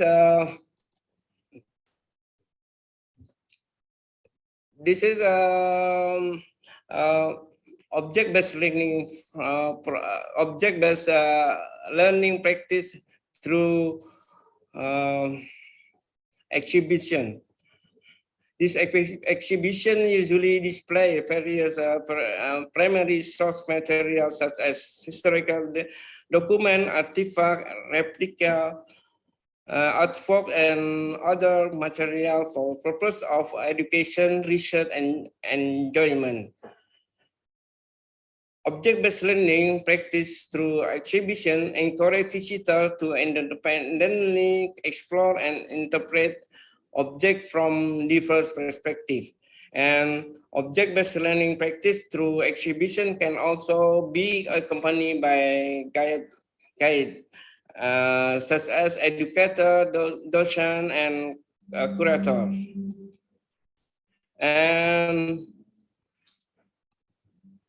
And then here,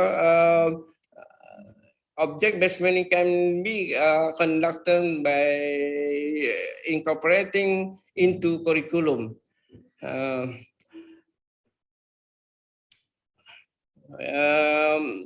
Incorporating object-based learning by incorporating into curriculum can be implemented in all various discipline of course, such as in history classes, in science courses, in art classes, and anthropology courses. And the last one, object-based learning can be conducted through museum community engagement program. You know that museum community engagement program is aim to connect museum with their surrounding communities, fostering meaningful interaction and promoting a sense of ownership and inclusivity. This is an example of community engagement program. And the first one is outreach program. The outreach program is aimed to allow individual who may not have access to museum in engage with its content and activities. The second activities is education program aimed to make learning enjoyable, interactive, and accessible. And third one, activity of family days and weekend event. This event include the session of storytelling and painting that cater to different age group. And the fourth activity, community collaboration. Collaborations with local community organization, artists, performance, and so on. Then, and the last one, the program of volunteer and internship opportunities. The summary of this presentation, by conducting object-based learning in museum with valuable resource enabled students and faculty to deepen their knowledge, enhance their research, and engage with diverse perspectives and communities. Thank you very much for your listening. Assalamualaikum warahmatullahi wabarakatuh. Waalaikumsalam warahmatullahi wabarakatuh. Thank you very much, Dr. Pungki Purnomo, for your insightful and excellent presentations. Yeah. As we may be aware that object-based learning, OBL, is a type of active learning that deals with wonder, aim, curiosity, and engagement by using artworks, artifacts, archival material, or digital representations of unique objects. And this approach is to inspire close observations and deep critical thinking. And that's what I understood from Dr. Pungki Purnomo's speech. Yeah.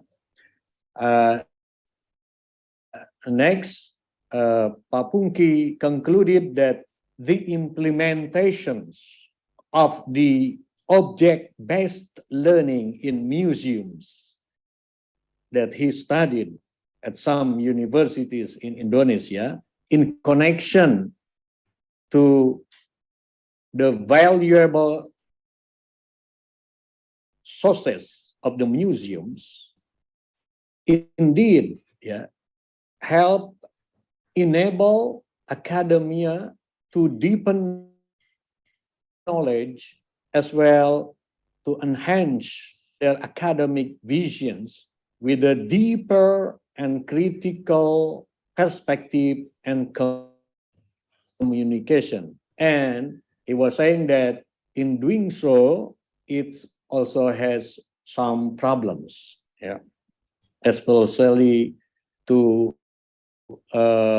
make the museum easily accessible for the wider community. Okay, thank you very much, Dr. Pungki Purnomo, for your wonderful speech. So, ladies and gentlemen, yeah, so thank you very much for your attention and participation. now we have some time for questions and comments from the audience. Please raise your hand if you have questions, yeah, on the screen, and wait for the time for you to deliver it. And please also state your name and affiliation before asking your question. But I already see here, yeah, in the chat, there are some questions, and let me read them first. The first question comes from Dr. Muhammad Rashid Ridho from the State Islamic University of Sunan Gunung Jati in Bandung, West Java. Let me read it. Thank you, Mr. Moderator, Usep, and the amazing seminar committee of this faculty of the Syarif Hidayatullah State Islamic University, Jakarta. You are most welcome, Dr. Rashid.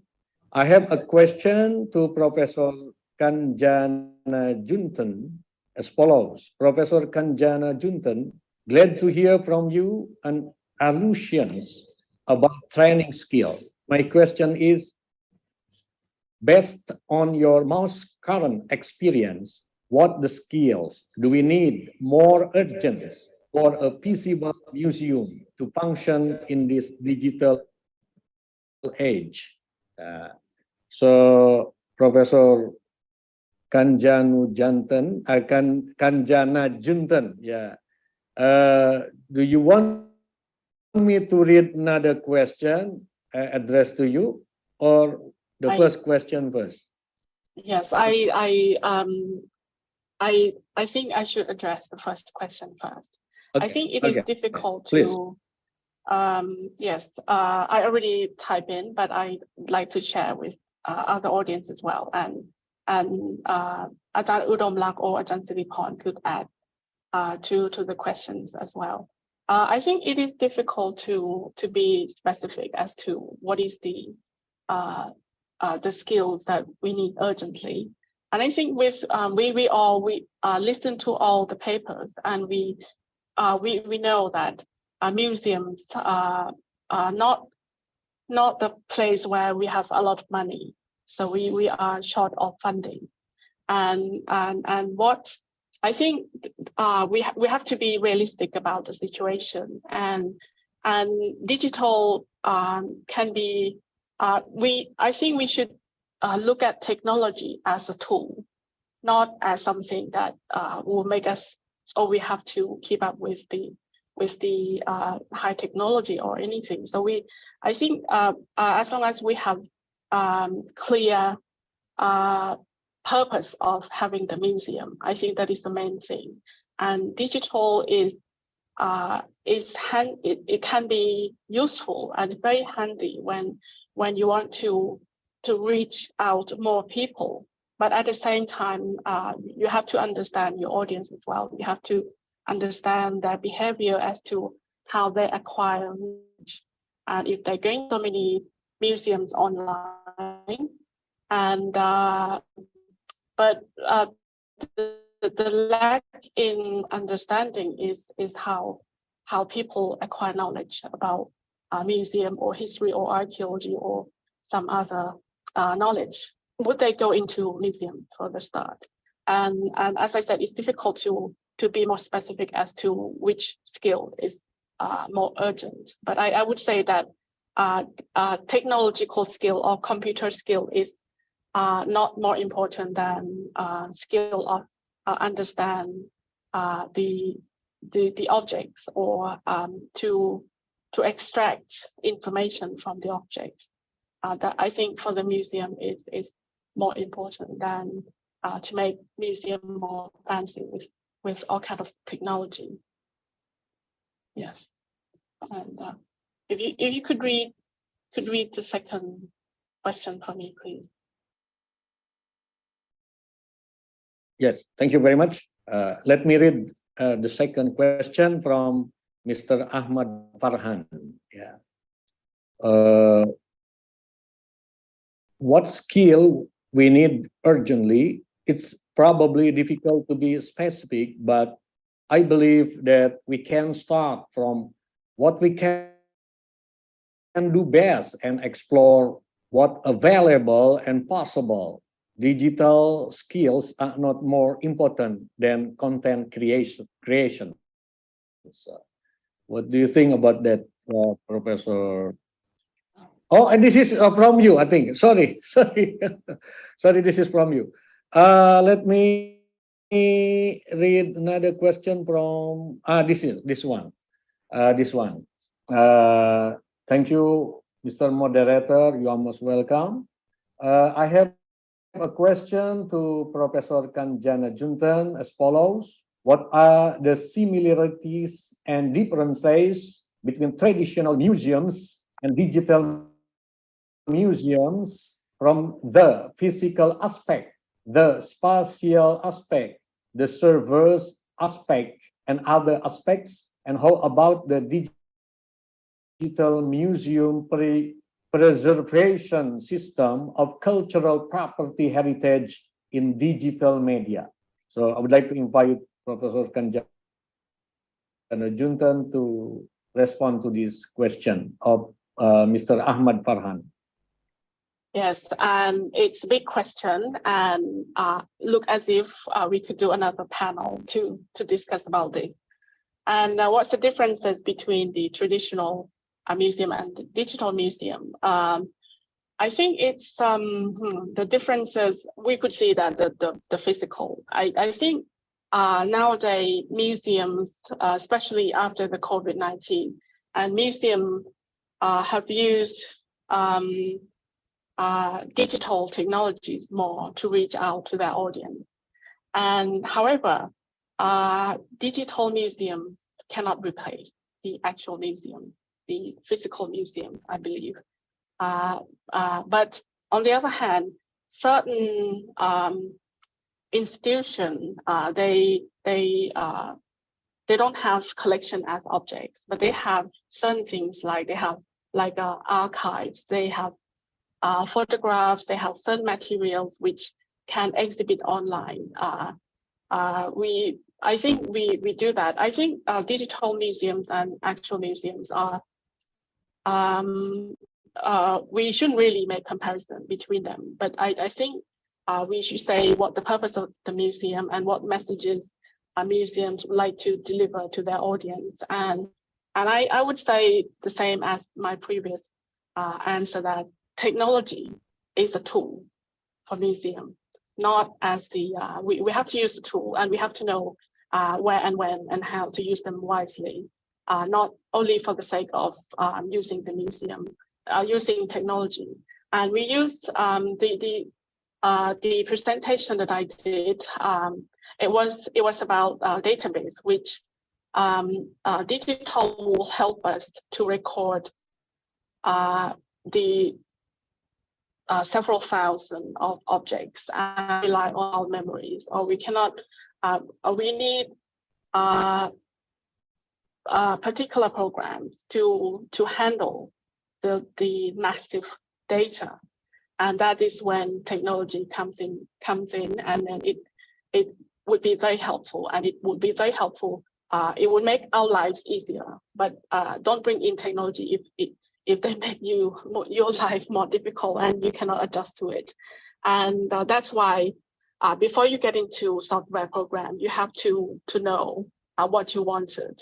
Don't let the programmer to write the structure, and then in the end, if the user and the programmers didn't talk, in the end, it will be a problem, because the user wouldn't understand what's going on, and the program creator didn't know the requirement of the users, for example. Yes. Okay, thank you very much, Professor Kanjanajuntorn. My pleasure. Yeah, yeah.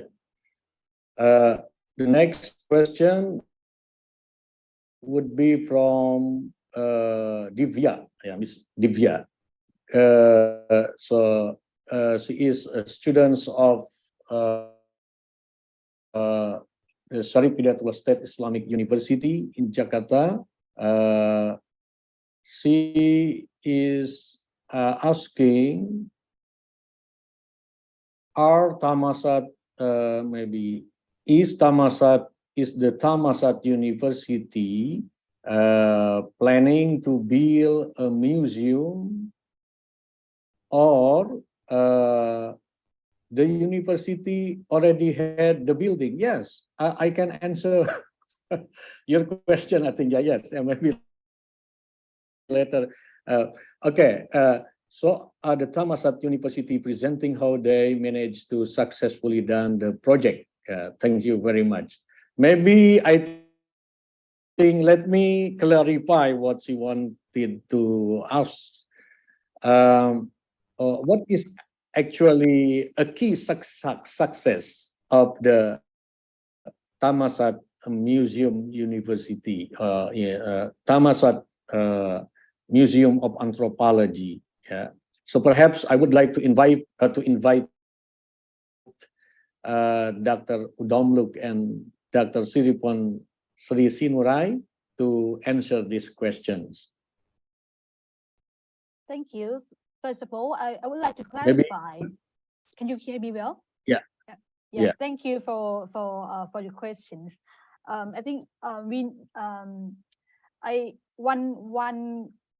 one answer that I want to highlight here is that when this question was raised about like how to expand people's interest to the museum as a resource of knowledge. So for Thammasat, we think as I mentioned in my slide, that we are moving forward, not just seeing ourselves as a source of knowledge. As Podjanok also mentioned, that we see ourselves as a facilitator. So we are not the only institute that produce knowledge. So we move to another direction, that we share knowledge together, and we want to learn more from other people. So museum is we as a place, we are a place that we hold the collections of, and when we have a research, and then we became like a research center or learning center, and at the same time we still want to learn more from other people, and then we want people to contribute to our museum. So in this direction, we think we have to go together with the community and networks, not just ourselves as authority or as education institute that hold the authority on the knowledge production. So I think the key to successful is that we need to collaborate and working with the community, academic communities, and also the local communities. And then in this aspect, we can apply to other area, for example, heritage management, and also some of the current issues that has conflict outside the museum, that we can bring people together to our museum to discuss and try to solve the problem. So I think museum should not be only the place that education discussion and academic discussion will be restricted here. So we should expand ourselves to society outside the museum as well, bring people together as a platform, as Siriporn mentioned. Yeah. Thank you very much, Dr. Udomlock, for your important response to the question. I would like to invite Dr. Siriporn Srisinurai to respond to Ms. Divya as well. Thank you. Thank you so much. I quite agree, and we also share this idea, similar to Ajahn Podjanok and Ajahn Udomlock already said. I think the key success for museums today, not only university museums, I think it should be apply or thinking about museums in the wider area. Is it the key should be the social engagement. I think this is also the pain point maybe about the museum work so far. 200 years ago, university museums already have very long history, but mainly they quite limited to the professionals to inside university. But now we also share this value or this approach to work, that how to connect or reconnect the museums to the wider actors or participants, not only inside the museum, but also to, as I tell you, not only communities around the museum, but also to the society in the wider area, including to share with the museum communities in the global world. I think we also the area that have work and share dialogue, not only in each country, but also we also have the global communities of museums and museum practitioners. And yes, I think also this direction, this I'm working for now, and to share with our colleagues that I try to connect and to bring in and to carry out knowledge, experience, memory from each other. And that I in finally sentence that I tell you that we have to work collaboratively with actors, not only in university but outside, and also it's quite to make our museum as the inclusive platform, not have the hierarchy, that have the top different power relation that have really have a gap, but should be to make inclusive, that friendly, easily to access and to share and to have make dialogue. And this is, for me, for now, I think would be the key success to work on museum, especially university museum. And then the connections or the communication, the dialogue between us inside the university and people outside university in the society, it should be expand, not only collaborative between collaboration between actors and inside and outside, but also to expand knowledge, especially the COVID-19 that I tell you, because the stories have impact worldwide and every sectors of the society. What we know or have record in the book or research is really little. So many things, so many stories still there outside the academia. So this should be what I think to be in the future, and for now, the key of success, to work with society and social engagement. Thank you.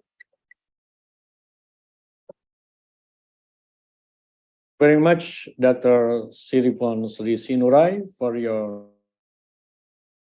excellent response to the questions. Is there any other questions?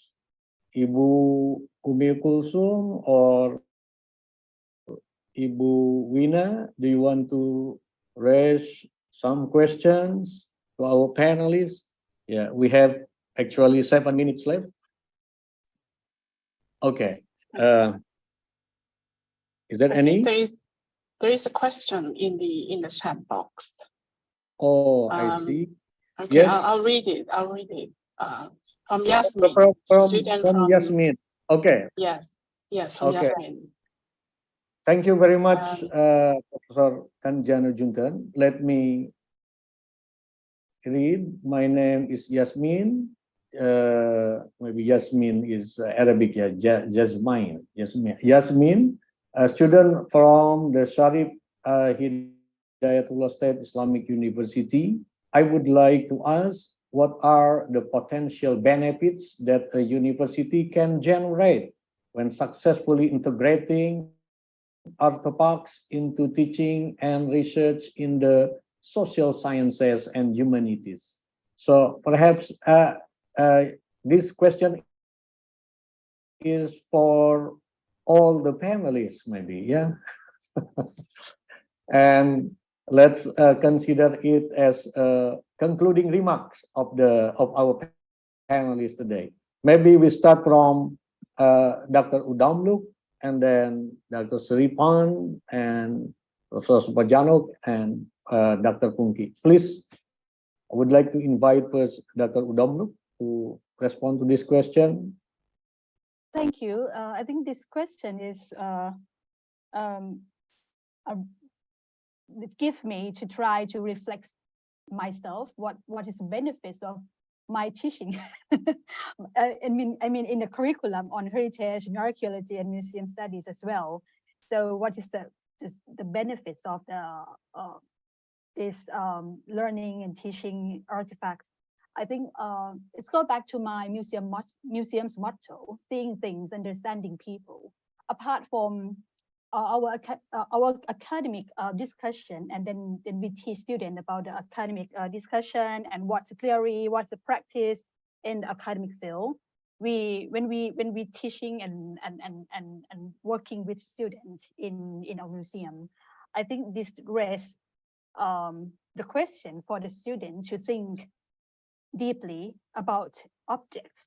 So in our aims, I think we don't want our students to see objects as a physical things that's already abandoned or non-function from and very old one in the museum anymore.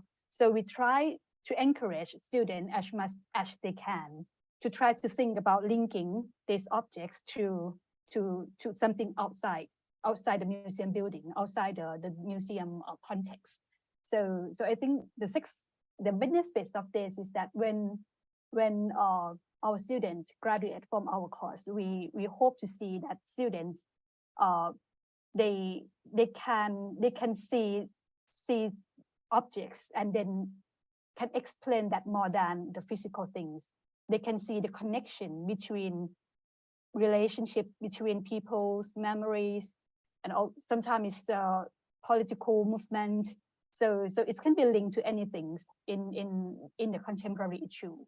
So I think this thing that we hope to see, and hope that our students can develop further than us maybe when they go to the real world outside the university.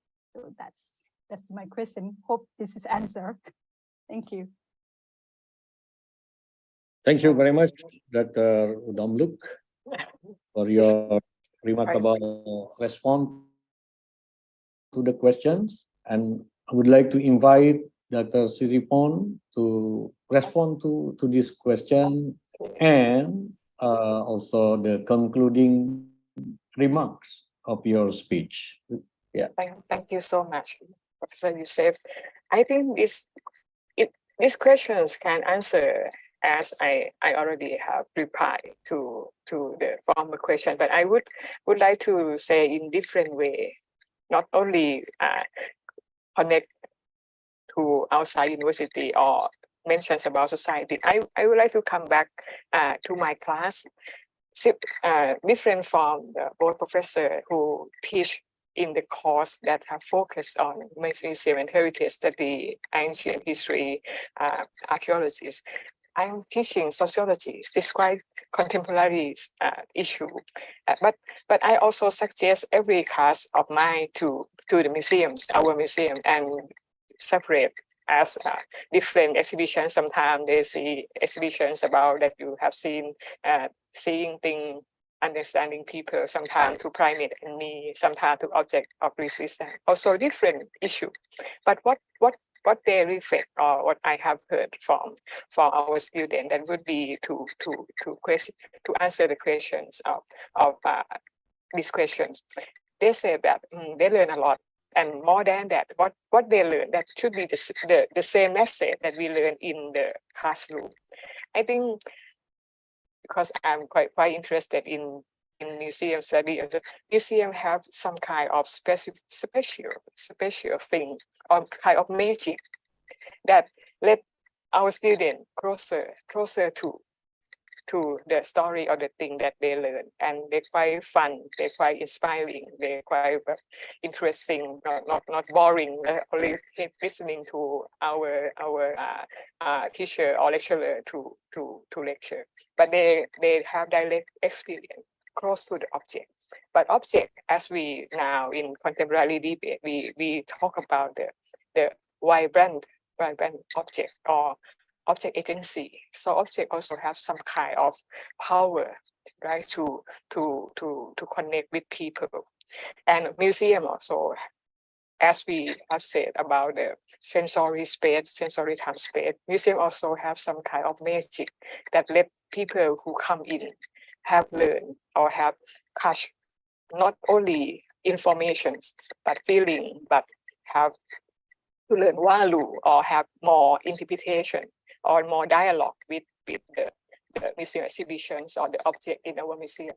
So this is, for me, it's very, very nice thing and very happy to hear that when students reflect how they like to come in exhibition, even that exhibition is not related directly to our subject, but we can show them or let them to see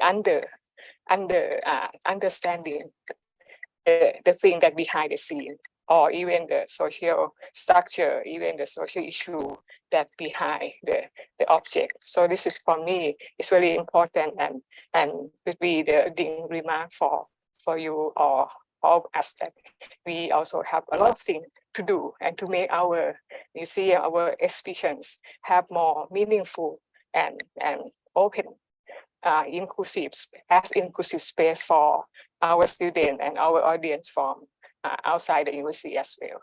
And thank you very much for inviting me to the webinar.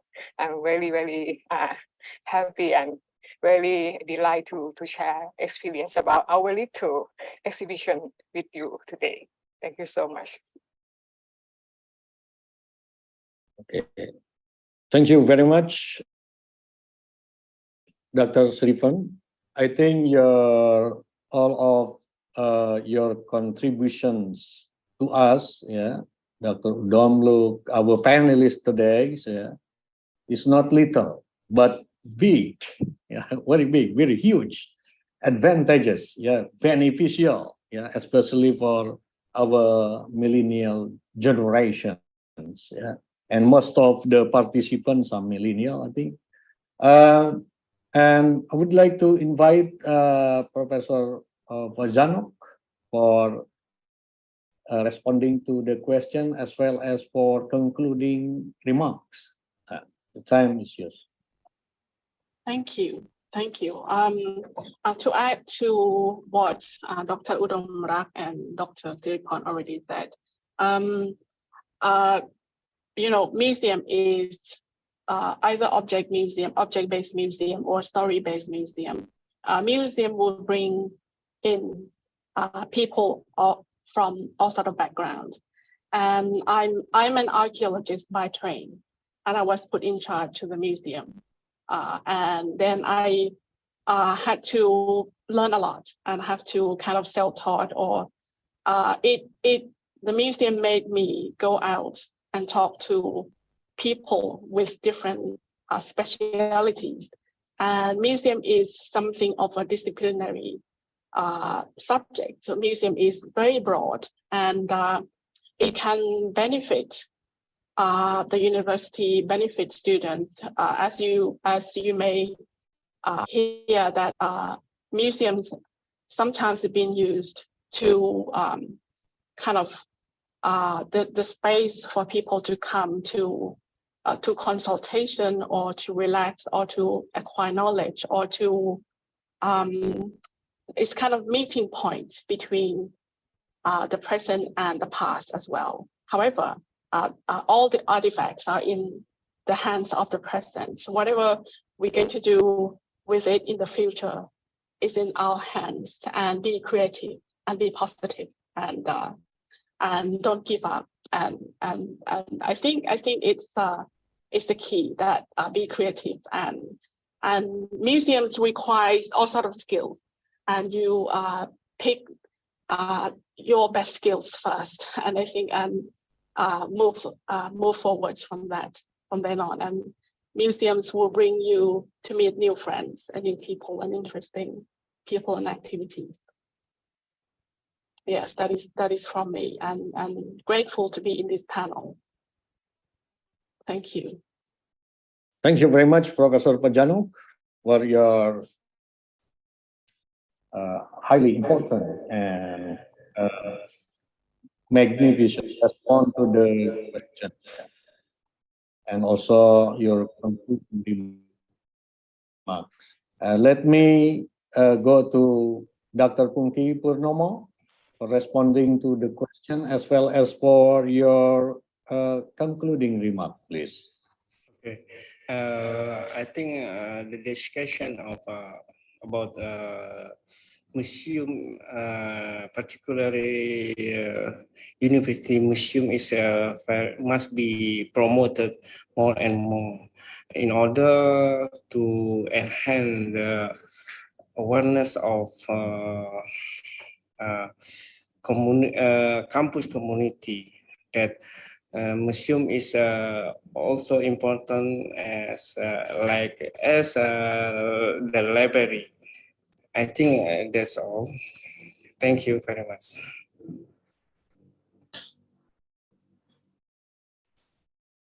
Very much, Dr. Pungki Purnomo, for your brief concluding remarks. And so, ladies and gentlemen, thank you for your attention and participation. We have come to the end of our seminar on the international webinar from artifacts to academia. How does a university museum expand the horizons of studies on humanities and social science? That is the key questions of our webinar. I hope you have. What happened is, I hope you have enjoyed this session and gained some valuable insights and knowledge from our speakers. Before we close this session, let me briefly summarize the main points and takeaways from our speakers in regard to their responses to the term expand, because that is the key term of our webinar today. So what does it mean? Dr. Udomlock helped explain to define the term to expand by sharing knowledge. So by saying that museum is a comfortable place for us to share knowledge, not only to facilitate academia with collections, but also more important is to share it with a wider, a broader community, including community beyond academia, ordinary community. Therefore, when I came to the museum in the faculty of Thammasat, in the faculty of sociology and anthropology at the Thammasat University, there were also many people, including I think people non-academia, who visited the university, and this sharing activity will help us reproduce knowledge continuously. So knowledge is not fixing. Knowledge is reproduced by sharing between the museum, with academia, and the wider community. Next, Dr. Siriporn shared with Dr. Udomlock and gave us an important point of view that social engagement is critical, by saying that collaboration with academia and local community, and certainly they are certainly important, but this rule is to be strongly connected to social engagement. And then Professor Podjanok sharpened these ideas by stressing interdisciplinary approaches to museum and digitizing the collection and empowering skills, especially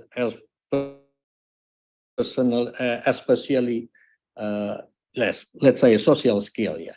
And then finally, Dr. Pungki Purnomo obtained very important view from the panelists from Thammasat, yeah, that Indonesia needed to learn from museum in Thammasat, from Thailand, let's say from Thailand, yeah, to make it more accessible to the wider community. Yeah. So, ladies and gentlemen, let's give applause to our panelists today. Yeah. Okay. So thank you very much. So we also had some lively and interesting discussion and questions from the audience. And thank you for your active involvement and contribution. And I would like to thank our speakers once again for their time and expertise, and let's give them a big round of applause. Yeah. So, okay, thank you very much. Yeah. And I would like also to thank the deans of the Faculty of Sociology and Anthropology of the Thammasat University, yeah, Professor Chantani, and of course, the Dean of the Faculty of Adab and Humanities of the Syarif Hidayatullah State Islamic University in Jakarta, Dr. Ade Abdul, yeah, for making this event possible. And please give them a hand as well. Yeah. Okay. Thank you. I hope that by this webinar, our collaborations, yeah, between our faculty here in Indonesia and the Faculty of Sociology and Anthropology will be strengthened. Yeah, maybe we can move beyond the webinar by participating in joint research as well, and others. Yeah, okay. So finally, I would like to thank you all for joining us today, and especially the student in our meeting room here. I hope you all have learned something new and useful from this international webinar. Have a great day. Yeah. Thank you. Have a great day. Thank you very much. Yeah. Thank you. And for those who have not yet filled the form on the chat, please fill it, and you may leave the webinar. So, thank you very much. Dear participants,